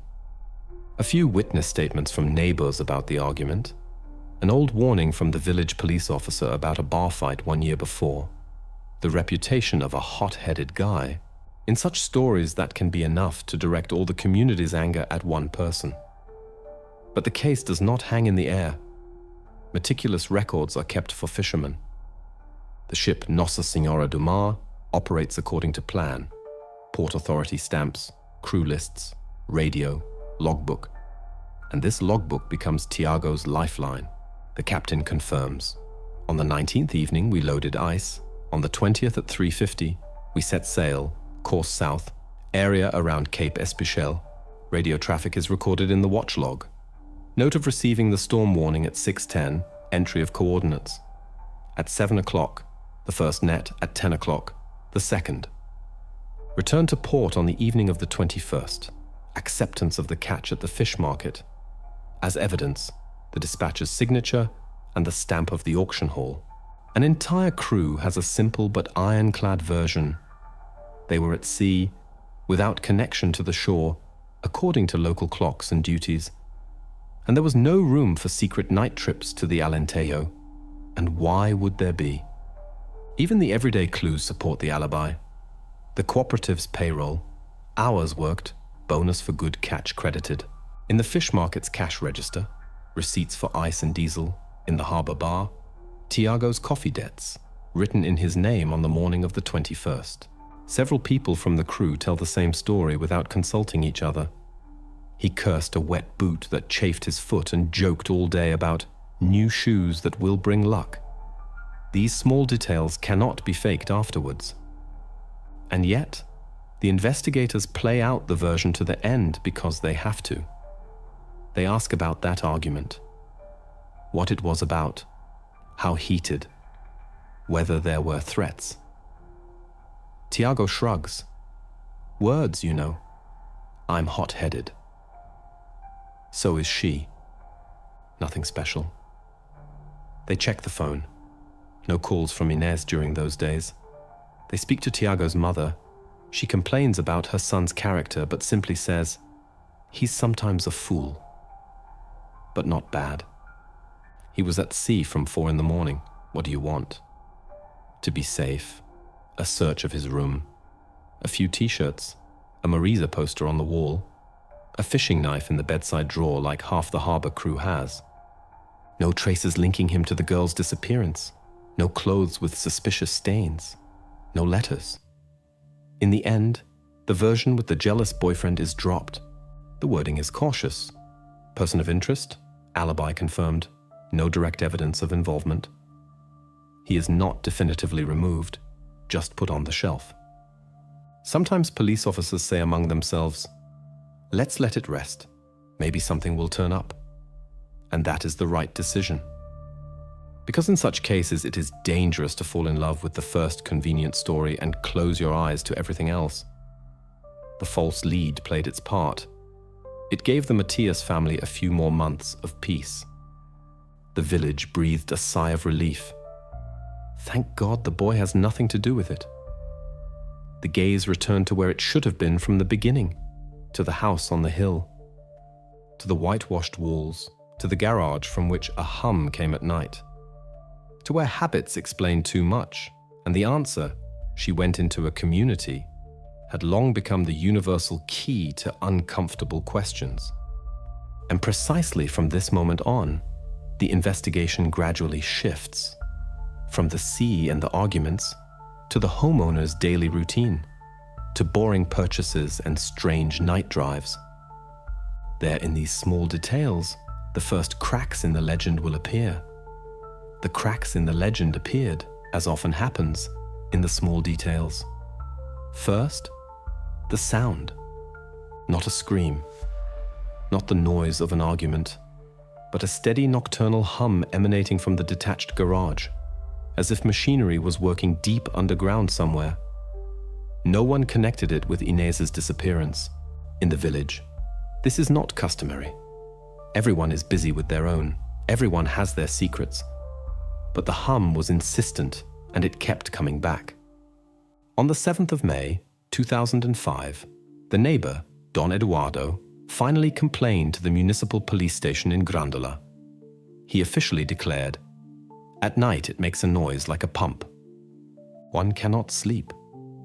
A village police officer came to the Matias' house, knocked on the garden gate.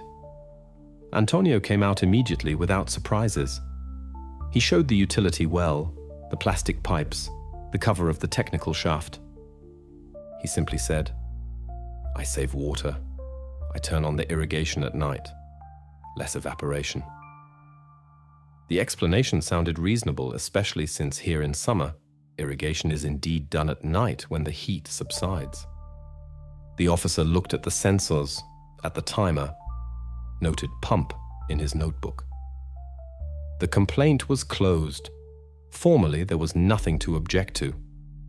In the evening, the humming reappeared, but now it had a name: irrigation. And when a phenomenon has an explanation, it ceases to be unsettling. The second trifle came from a completely different world, that of silence and morning soap. In September 2004, on an early morning of the 13th, Rosa opened the door and saw a baby carrier. The blanket smelled of laundry detergent, a knot on the handle, In the knot, a short note. "Mom, forgive me. Help me. Take him for a while." Signature, Inez. Rosa cried, but in her voice there was a strange joy. She lives. The police were called immediately. A social worker arrived. A neat notebook, questions from a list. Relatives? Yes, grandmother and grandfather. Papers? There is a letter, one of those from the community. On the table, a coffee pot on her knees, the baby carrier. In the end, guardianship was established until the circumstances are clarified.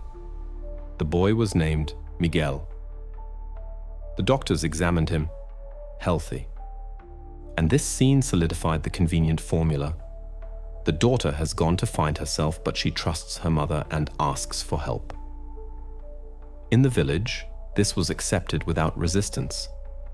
The neighbors sighed but nodded. A family does not abandon its own. After that, everything repeated itself with alarming regularity. On the 23rd of December, 2008, a girl appeared at the door. The note even shorter. "Cannot now. Take her." It was Christmas. The house smelled of oranges and cinnamon. The nativity scene was being prepared in the church. The social services came again. Again saw the relatives, the letter, the prayer book on the table. The girl was named Anna. The holidays covered all questions. Who knows what is going on with them in the community? Perhaps special rituals. Perhaps she was suddenly forbidden to keep in touch. The main thing is that the little girl is in the warm, with relatives. So everything is not as bad as it seems from the outside. And the third time, March 2011. Morning, cool wind from the sea. Rosa takes out the trash and stumbles upon the familiar baby carrier. Inside, a boy huddled. Next to him, a paper bag with a jar of baby food and a rubber pacifier. The note almost repeats the first one, verbatim. "Mom, help me." The bag goes into the refrigerator, the baby carrier into the room, the phone to the social welfare office. Guardianship is established faster than before. The caseworker already has precedence in this family. The boy is named João. He grows up with grandma and grandpa, goes to the community kindergarten, receives gifts for the holidays. No sensations.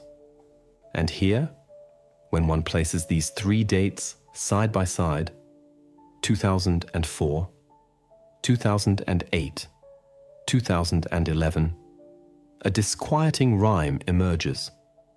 But at that time, no one placed them side by side. Each case lived on its own, locked in its own envelope and its own short note. The official papers had become accustomed to this story. The mother asks not to be searched for, asks for help. The social workers, who have to see much crueler things every day, were happy that the little ones had a home and a table. And the dull nightly humming continued. It already had a paper with the signature, "Pump." In conversations at the market, everything came down to everyday explanations. "They are pumping water," the men said, nodding towards the hill. "Ines lives by her own rules, but blood is blood," the women sighed, putting oranges into their baskets. Miguel, Ana, and João grew up neatly with school bags on their backs and clean notebooks. At the doctor's, files at the community school, entries. From the system's perspective, everything was not just tolerable, it was exemplary. The relatives had taken on the care, not left them to the state, had not run away, had not turned away. And yet, if one listened carefully, there was always an emptiness in these puzzles. Why were the letters without a return address? Why did they not contain a single specific name? Only community by the sea. Why did the humming from the garage occur regardless of weather and season? And why did the children appear as if on a schedule? In years when the house on the hill was particularly quiet. But at that time, the questions did not coalesce into a system. Each why had its supposedly reasonable answer. And these answers, spoken in the calm voice of a diligent householder, sounded more convincing than any suspicion. Thus the illusion persisted. The sound was called irrigation, the notes an adult daughter's choice, the baby carriers a sign of trust. No one connected the humming with nocturnal drives and the letters with the fact that no real community with the rules the Matthias spoke of could be found in the area. The picture fragmented into polite pieces with which one could conveniently cover up inconveniences. And only years later will these pieces come together to form a chilling picture. But until that moment, the legend in the whitewashed house on the hill will live on, supported by the habit of not asking superfluous questions and by clean stamps on guardianship papers. The investigators had to do what no one had done in time. Place this data side by side and follow the chain not of beautiful words, but of real actions. Where did the products come from? Where did the nocturnal drives go? How was the version of the community documented supported? The answers to these boring questions will be the key that turns the lock. One had to start with the most boring thing, with numbers. And precisely where everyday trifles are usually hidden, the first inconsistency appeared. On the monthly debits from Antonio's account, there was always neatly the same line: rent for a storage box in Setúbal. Over 60 kilometers from the farm, an hour's drive on the A2. And what does a man need that for, who has been storing tools in his own garage his whole life? The answer was provided by video footage from the warehouse. A familiar white van drives into the parking lot. Antonio gets out in his eternal jacket with worn cuffs, signs the delivery note and loads boxes into the cargo area. On the boxes, logos of baby food, diapers, wet wipes, creams, vitamin drops, disposable bottles. No sack of chicken feed, no oil canisters, but precisely baby items. And that, once a month, sometimes more often. At other times, no one from his family visits the warehouse. At home, these purchases did not appear. In Rosa's kitchen, that household set everyone saw, a pack of grits, bread, cheese, and 1 or 2 jars of puree for Miguel or Anna. The market, the community store. There, Rosa was known by name, and her shopping lists looked like those of any grandmother. No one saw large packages. The neighbor, that Don Eduardo later recalled, if he had brought anything like that home, the boxes would have been by the trash can. But he always took out the trash in small bags. It turned out that the goods were bought in large quantities but not brought into the house. The route of the van also raised questions. Antonio rarely drove into the yard from the road. At night he took a dirt road, stopped at the separately standing garage and disappeared behind the gate. No unloading in the kitchen, no boxes in the hallway. In the morning in the yard, clean, as if the night had not existed.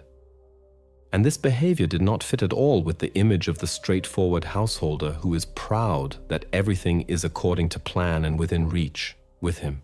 Taken together, the picture looked strange.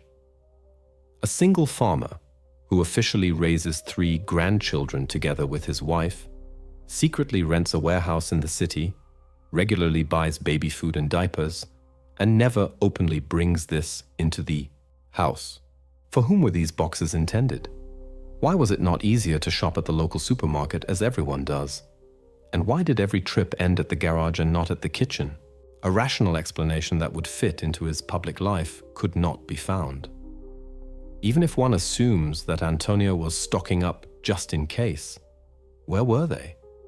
Neither a pantry nor a locked shed with such quantities existed on the farm. Instead, there was a warehouse an hour's drive away and nocturnal approaches to the side wall of the garage, from where that humming could be heard. Antonio's behavior not only seemed mysterious, it contradicted his official status. We are dealing with a man with 2 schedules. During the day, farmer, husband, grandfather. At night, driver, loader, supplier for an invisible recipient. A double life, disguised by the word irrigation and the legend of the community. Logic leads further in only one direction. One must understand where these boxes went and who used them. The answer to this question will reveal what the garage on the hill concealed. The answer to the question of for whom these boxes were intended came not from the hill, but from a laboratory printer. 28th of July 2019, a dry line in the medical report. The patient's STR profile was matched with the profile of the escort Antonio Matias. The probability of biological paternity is 99.999%. Additionally, the profiles of Antonio Matias and his wife correspond to the profiles of the patient's grandfather and grandmother. No emotions, no explanations, just numbers and the signature of the geneticist on duty. But the meaning of this paper leaves no room for interpretation. The man who brought Nuno to the emergency room as grandpa is simultaneously his biological father. After that, the protocol takes effect. The hospital makes a mandatory report. Suspicion of a crime in a family context and unlawful deprivation of liberty. Another point is recorded in the report. Signs of close consanguinity. From the medical file, the document moves within hours to the police file, from there to the public prosecutor's office. The information that the boy has no vaccination history and no documents is overlaid with the fact of double kinship. The legend of the community by the sea can no longer withstand the pressure. It contradicts the cold data from the test tube. The reaction is immediate. The police apply for a search warrant. House, separately standing garage, adjoining outbuildings. The list includes search for hidden rooms, autonomous power sources, baby care items, notes, and data carriers. The judge, seeing the phrase biological paternity consistent with the status of grandfather, signs the warrant without delay. The evidence is no longer a line in a report, it becomes an action. Next stop, the whitewashed house on the hill and the door in the garage, behind which the pump has been humming for far too long. The search warrant was already in hand, but before entering the garage, the investigators re-evaluated the old evidence. They took what had been in the files for years, the letters from Inez, the envelopes, the complaint about the nocturnal humming, and they used the instruments of 2019. The catch here is simple. The long familiar words, graphology, acoustics, suddenly begin to speak louder than any witness. The graphologist examines the letters like a cardiogram. In the lines, arrhythmias and identical steps at the points where the hand paused. The pressure is uneven. The letters E and S are sometimes stretched, sometimes compressed, and the phrases repeat like a stamp. I am fine. Do not search. The conclusion is harsh. The text was written under dictation, under external control. Not a free note from an adult, but a formula demanded of her. The forensic technicians uncover another layer, literally, a layer of dust. Microparticles are removed from the surface of the leaves, construction dust, mold spores. When samples are later taken from the hidden room, these spores match, the same composition, the same signature of humidity. The paper did not lie in sea air for many years, as the legend claimed, but in a place that was damp, confined, and sunless. Dactyloscopy finishes off the envelopes, on them. Only Antonio's fingerprints, on the flaps, at the folds, at the points where the envelope was sealed. On the adhesive layer, his biological traces. Not a single consistent print of Inez on the outside except for her handwriting. What this means in English. The letters came from afar, but they were sealed right here. And finally, the sound. An acoustic expert sets up microphones on the garage wall and on the neighbor's fence. The nightly hum is broken down into frequencies, a fundamental frequency of about 60 Hz and its harmonic peaks. This is the sound of an electric fan with an air duct, not a pump for drip irrigation. A pump has a different pulsating pattern. Furthermore, the water meters are silent on these nights. The comparison of the spectra is a dry table, but in it is clearly visible. This is ventilation, and that means somewhere inside there is a room that needs air. The picture comes together without emotion, like a puzzle. Inez wrote under control. The paper bears traces of a closed, damp room. The envelopes were prepared by Antonio, and the pump is actually an exhaust system. The legend of the community falls apart. It only remains to check what is hidden behind the shelf in the garage, and who needed months of ventilation, baby food, and secret trips to the warehouse. The answer to this question will no longer be given in the laboratory, but with a crowbar on the hinges and a key in a heavy door. Before the crowbar lifts the hinges, the investigators must do one more thing: formally rule out the last alternative version, the one that circulated in the area for years, offering a convenient excuse to everyone. She was seen hitchhiking at the turnoff to the A2, I think with Tiago. For a moment, this brings us back to the old name and forces us to ask, what if it wasn't Antonio after all? The verification proceeds on 2 tracks simultaneously. The first, Tiago Faith himself. In the year 1998, he was already checked and had an ironclad alibi through the logbooks of sea voyages. But in the year 2005, the rumors resurfaced. Someone had definitely seen Inez getting into Tiago's truck cab at a truck stop. The second track, a driver who assured he had picked up a very similar girl and dropped her off at the turnoff to Setúbal. These reports agreed on one point. Met her on the road. She was in a hurry. There was some guy with her. This sounds plausible until one asks for dates and details. And here, the numbers put everything back in its place. From the witness's company fleet, the tachograph for the week in question is retrieved. His long-haul truck was on its way to Badajoz, crossed the border in the morning, and recorded stops at Spanish Repsol gas stations. Time, coordinates, receipts, everything matches to the minute. No loop over the A2, no stop at a rest area near Grandola. A camera at one of the gas stations captures the same cab. At the wheel, the driver in question. Next to him, the second driver of the brigade. He will later admit himself, "I probably mixed up the year." Everything is blurry.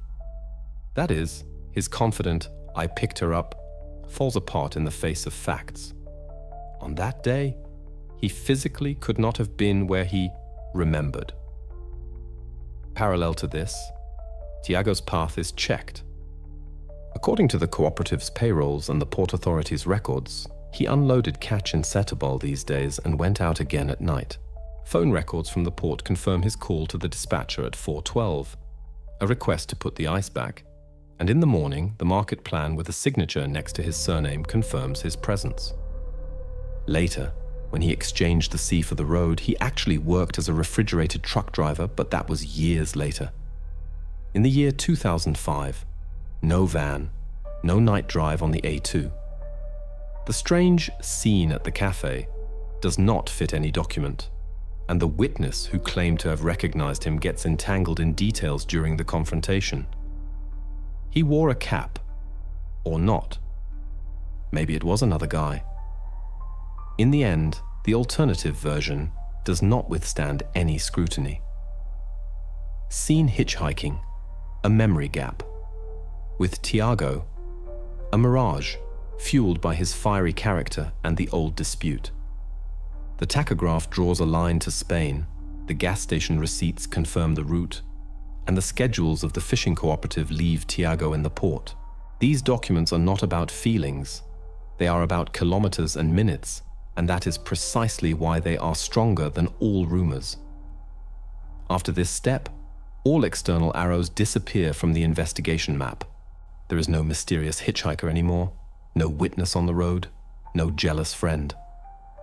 there remains one person whose actions, routes, and lies tie all the evidence into a single knot: Antonio Matias. Double accounting, baby boxes from the warehouse, a pump that turns out to be ventilation, letters sealed by his hands, and a DNA line in which he is simultaneously grandfather and father. There is no way back. The only way forward is with the search, the heavy door, and answers that can no longer be postponed. Before the crowbar touches the hinges, it is important to understand who held the keys all these years, not just to the garage, but also to the people. Antonio was not a monster from horror stories. He was a man with a very clear philosophy: order at any cost. And so, this order was described by those who lived near him. The neighbor Don Eduardo said briefly, with him, everything ran like clockwork. Market at 7:30, irrigation at 22 o'clock, conversations, only to the point. He didn't let strangers into the yard, even to the postman. Put it in the box. Donna Teresa added, he didn't like it when Rosa was late. He told her in front of all of us, the house must know its time. Workers hired for the season remembered the same sentence he told them with a half-joking smile: the family is the father's property. If someone tried to contradict him, the conversation immediately turned ice cold. In the house, the control was even more subtle. Rosa spoke without raising her voice, as if reading a shopping list. He had all the keys to the garage, to the storage room, to the van. I only had the one for the kitchen. The money went through him. He wrote in a notebook when I went to church and when I came back. It was better not to argue. She didn't speak of shouting. She spoke of silence. If he didn't like something, he stopped talking to me. Sometimes for days. When he was silent, it was scarier in the house than when he was scolding. Neighbors remembered Inez with caution. A shepherd from the neighboring farm said, after school, she always hurried home. If someone stopped her at the gate, he would come out himself. One of the seasonal workers confessed, once I asked her for scissors. He came over and said, my women don't lend anything to anyone. Ask me. No argument, no scandal, just a line that no one crossed. Even the little things breathed control. On all doors, identical new hinges that close from inside and out. On the porch, a hook for the key ring that Antonio wore on his belt. On Sundays, Rosa went to church alone. The daughter, less and less often. At parties, he stood aside, making sure the plates came back to the table. In conversations, he loved the phrases proper order, as it should be, my house, my rules. Not anger as an outburst, a system as a breath. This portrait is important because it excludes sentimental versions. The motive was not passion and not a sudden impulse. The motive was power. The pathological desire to control everything, entrances and exits, words and silence, schedules, and even the air someone breathes underground. Exactly such a philosophy makes a decades-long legend possible and explains why the letters sound the same and the hum could not stop. With this understanding, the investigation approaches the search. For the first time in many years, there will be a key in the yard that is not on Antonio's belt. And this key is a search warrant. The only way forward is with facts. The shelf, the secret passage, and the door behind which the era of his order will end. The iron door of the search was already in sight, but according to protocol, the interrogation came first. A small room, the lamp presses with white light. A dictaphone clicks the time on the table. Antonio sits upright, hands on his knees. The investigator opens the folder without raising his voice. Where is Inez? Pause. Papers are placed on the table, one after another. The printout of the DNA analysis, in which he is listed simultaneously as grandfather and biological father, the graphologist's expert opinion on the letters, text under dictation, the acoustician's report. Noise corresponds to a ventilation system. Each paper is like a brick, and from them, a simple wall is built that can no longer be jumped over. Antonio listens without interruption. Only once does he shift his watch strap. A white imprint from the sun has formed, the habit of a man who always works outdoors. The investigator lists the dates. 1998, the disappearance, 2004, 2008, 2011, the foundlings, July 2019, the trip to the hospital. For whom did you transport the baby items from the warehouse? Who lives behind the wall of your garage? Another pause. In his gaze there is no confusion, only stubbornness. 5 minutes of silence seem an eternity. Then he spoke, dully, as if the words were written in advance. She is in the community. I don't know what you want.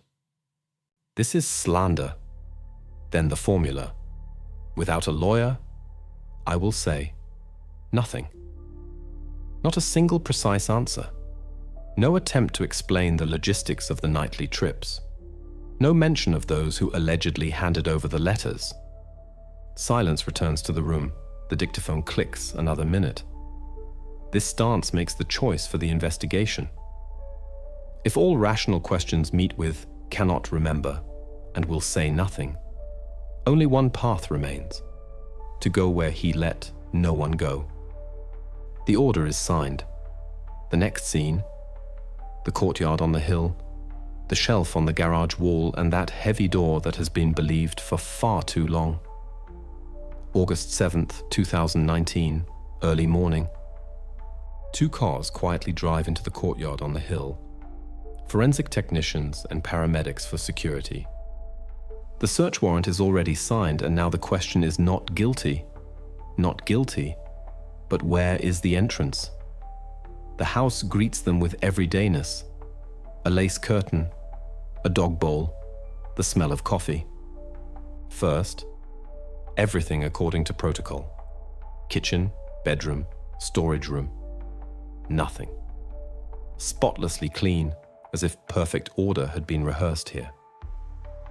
Then the group moves to where it hummed at night, to the detached garage. Inside, a tractor, shelves with jars and tools, canisters. But on one wall, there is a detail that goes unnoticed in everyday life.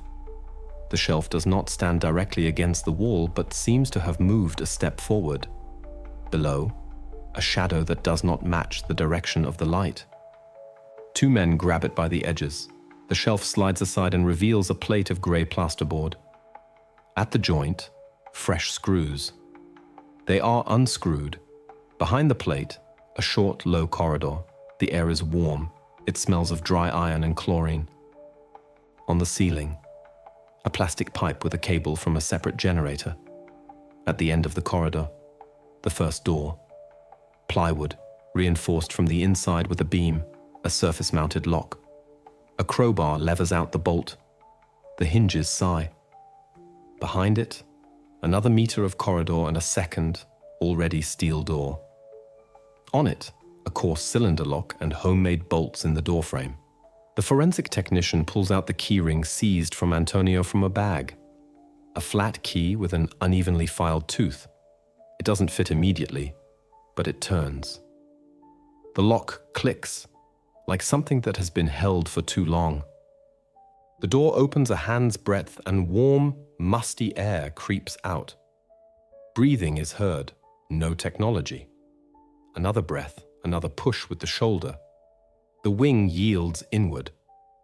A flashlight beam bounces off a whitewashed wall, off an old mattress, off a small table with a cup. And in this light, the most important thing is seen. A woman shields her face from the beam, and 2, an older and a younger girl, cling to her, not understanding what is happening. Quiet, we're the good guys.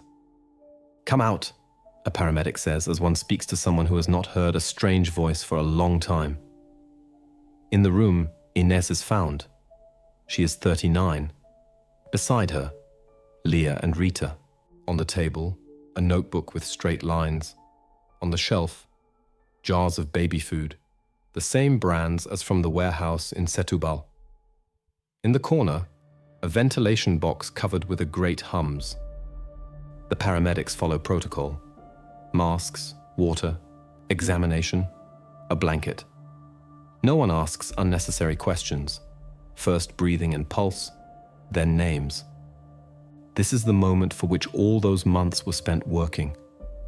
The legend has crumbled.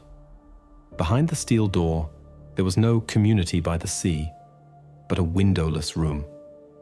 Inez and the two girls are led into the corridor, and on the surface of the whitewashed courtyard, the air seems too bright. Afterwards, the documents, the statements, the first words begin. But the fact is already recorded on the dictaphone and in the report.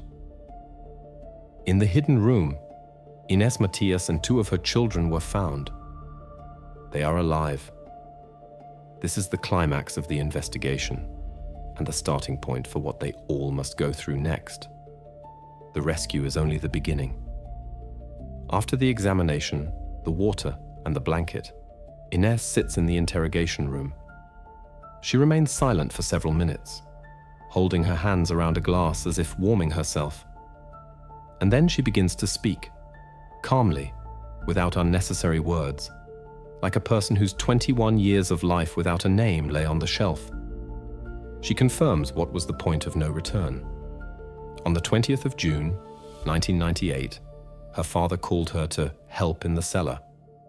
The shelf, the corridor, the lock, a click, and silence.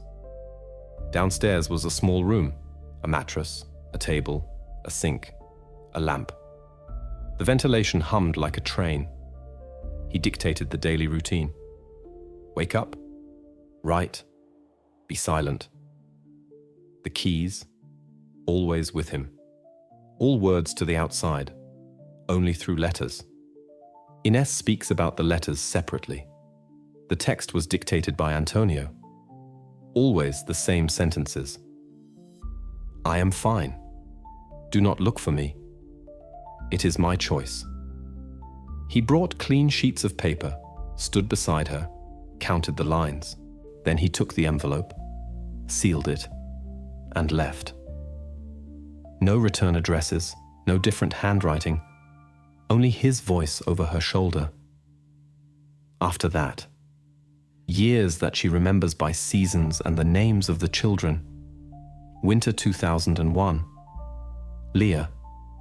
Spring 2003, Nuno. Autumn 2004, Miguel. He carried him upstairs early in the morning in a baby carrier and said it would be better that way. Autumn 2006, Rita. Christmas 2008, Anna. He left early again, and in the evening, they spoke in the kitchen about finding a little girl at the door. March 2011, João. And May 2013, Sarah, who did not survive. He came, took the bundle, and said he would take care of everything himself. Inez says no more about this. There were no communities by the sea. Everything happened here, under the hum of the ventilators. Food, baby food, diapers. He brought them down in portions, explaining upstairs that he was watering the olives and stocking up. When Inez asked to at least be let out for some air, he always answered the same. You chose not to come out yourself. That was his formula of control, attached to every request. The statements align with everything the investigators had already gathered. Data, names, morning disappearances with baby carriers, identical letters, nightly trips to the garage. Now the picture is not just probable, it is explained from within. Leah and Rita confirm the details of the room. Folders with papers, noise in the pipe, boxes with the same stickers as in the warehouse. Their words sound soft, but in them is the same daily routine, the same hum, the same door. Against this backdrop, Antonio's silence during interrogations is no longer a strategy but an empty gesture. All parts of the scheme have fallen into place. The lock, the letters, the infants planted upstairs, the secret purchases, the ventilation, the trip to the hospital. The legend of the community has vanished with the last, "I don't remember." The investigators not only have evidence, they have the voice of a person who lived in this construct for 2 decades and calls things by their name. After that follows the legal work, qualifying the acts, protecting Inez and the children, measures for Rosa, and the long road to court. The story from the whitewashed house on the hill has become a criminal case with concrete data and formulations. And this path is now unstoppable. Now that all the puzzle pieces are on the table, it is important to see the complete picture. This story is not about a single terrible episode, but about a mechanism that functioned for years, quietly, rhythmically, like a clock in an empty house. How was it built? First, the cellar renovation. Under the separately standing garage, Antonio built a second area, a narrow corridor, a door for distraction, and another, a steel one with homemade bolts. He installed ventilation in the ceiling and connected it to a separate generator. From the outside, an ordinary shed for the tractor. Inside, a windowless room. After that, the isolation. On the evening of her 18th birthday, he said his usual, "Help in the cellar." A click, and the world above becomes the hum of a pipe for her. He dictated the daily routine. When to sleep, when to write, when to be silent. He always had the keys. In parallel, supplies were organized. For the house, ordinary purchases at the store. For the hiding place, a rented box in Setúbal where baby food, diapers, and wet wipes were bought in bulk. At night, the van drove to the side wall of the garage. The boxes were brought down in portions. The fourth detail, the legend. He dictated the letters with identical phrases himself, sealed them himself, and dropped them into the mailbox himself. This is how the community by the sea, which did not exist, was created. The fifth, the finds at dawn. He carried the newborns in a baby carrier to the porch. A ring, a step into the darkness, and Rosa, who believed the paper and her own hope, applied for guardianship. Social services saw respectable relatives, heard asks not to search, and gave up. And finally, the sound. The nightly hum, attributed to the irrigation pump, was in reality the breath of the ventilation. That background one gets used to when living in it long enough. Rosa's statements fit this scheme like a final transparent film. He had the keys. Better not to argue. Thought it was the irrigation. Her partial hearing loss muffled the nightly noise, and the fear of his silent pressure made every doubt seem unreasonable. The construct was based on this, on his total control, on her fear, and on a system error, the authorities' willingness to believe a quiet piece of paper instead of checking the envelope's path. This is the answer to how it worked. 3 pillars: Antonio's power, Rosa's silence, and the system's inertia, sustained the lie for 2 decades. What remains is what is inevitable after such a reconstruction: dividing responsibility according to paragraphs and names. The court will have to name where personal guilt lies, where negligence, and where complicity. After reconstructing the mechanics, one question remains, which is always more difficult than emotions. How will the law name what happened below, and what price will it impose on the man above for it? 17th of June, 2021. The Court of Setúbal. A small hall, the air conditioning hums too loudly. On the tables, folders with gray spines, graphology, acoustics, genetics. Antonio sits motionless in a gray blazer, his face petrified. The prosecutor reads the charges not like a drama, but like mathematics. Unlawful deprivation of liberty, domestic violence, threat and coercion, fraud against state organs, forgery of documents related to the letters, creation of an environment dangerous to life and health. The list includes years, things, keys, the fan, the generator, and the van. Everything we have already seen transforms into paragraphs.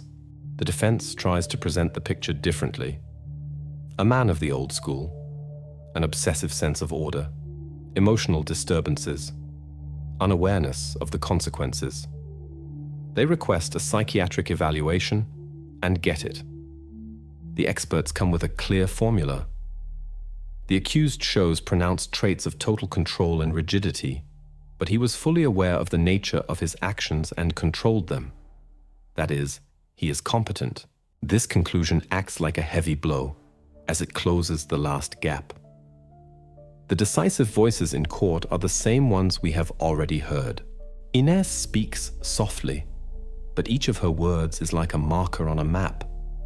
The click of the lock, the hum of the pipe, the dictated letters, the morning baby carriers. Leah and Rita confirm the details of the room and the daily routine. The forensic technician shows the keyring and the ventilation scheme. The geneticist reads the dry line about the double kinship. The neighbor witness recalls the nightly hum, the social worker the letters without addresses and the guardianship until clarification. Rosa speaks last. I was afraid. I thought it was the irrigation. I had no keys. Her partial deafness and her dependence on her husband are noted separately in the file. The cross-examinations are long, but they bring little new. The letters, dictated, the envelopes, by Antonio's hands, the pump, the ventilation, the baby items, from the warehouse in Setúbal. The judge returns to the three parameters that push the verdict upward: the duration, the organization, and the fraud against the system. There are few mitigating circumstances, except for age and previous lack of criminal record. On the 30th of September, 2021, the verdict sounds as the finale of this story must sound. 25 years of imprisonment, the maximum penalty under Portuguese law, lifelong prohibition of guardianship and adoption, mandatory therapy, prohibition of approaching Inés and the children. Rosa is acquitted of complicity. There is no direct evidence of her knowledge of the secret door. She receives a warning for domestic negligence. A recommendation regarding systemic violations is sent to social services, so that letters without an address no longer become a shield. The legal conclusion is set, but every point has a shadow. How do those who came out of the windowless room live? This is what the finale is about, concerning what remained unclear and what could be recovered from normal life. The verdict has been reached, but the story is not over. There is always a life after what became of the people who had to learn anew to open windows and doors. Inés and the children undergo long rehabilitation, psychotherapy, lessons with educators, new documents, and a new apartment under protection. They are taught simple things: choosing clothes, riding the bus, not flinching at the sound of ventilation. Rosa moves in with her sister. The courtyard is sold. The garage remains sealed for a long time. The heaviest emptiness. May 2013. The place where Sarah might be buried is never found. No court heals this silence. The case changes the system. Strict rules are introduced for social services. Anonymous letters are no longer a reason to stop the search. Every foundling is traced back to its source.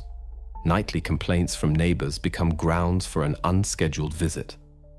It is a rare case where a piece of paper learns to hear a whisper. And yet, one question remains that cannot be measured by expert opinions. Did Rosa know about the door? The court said no, and that is the legal point.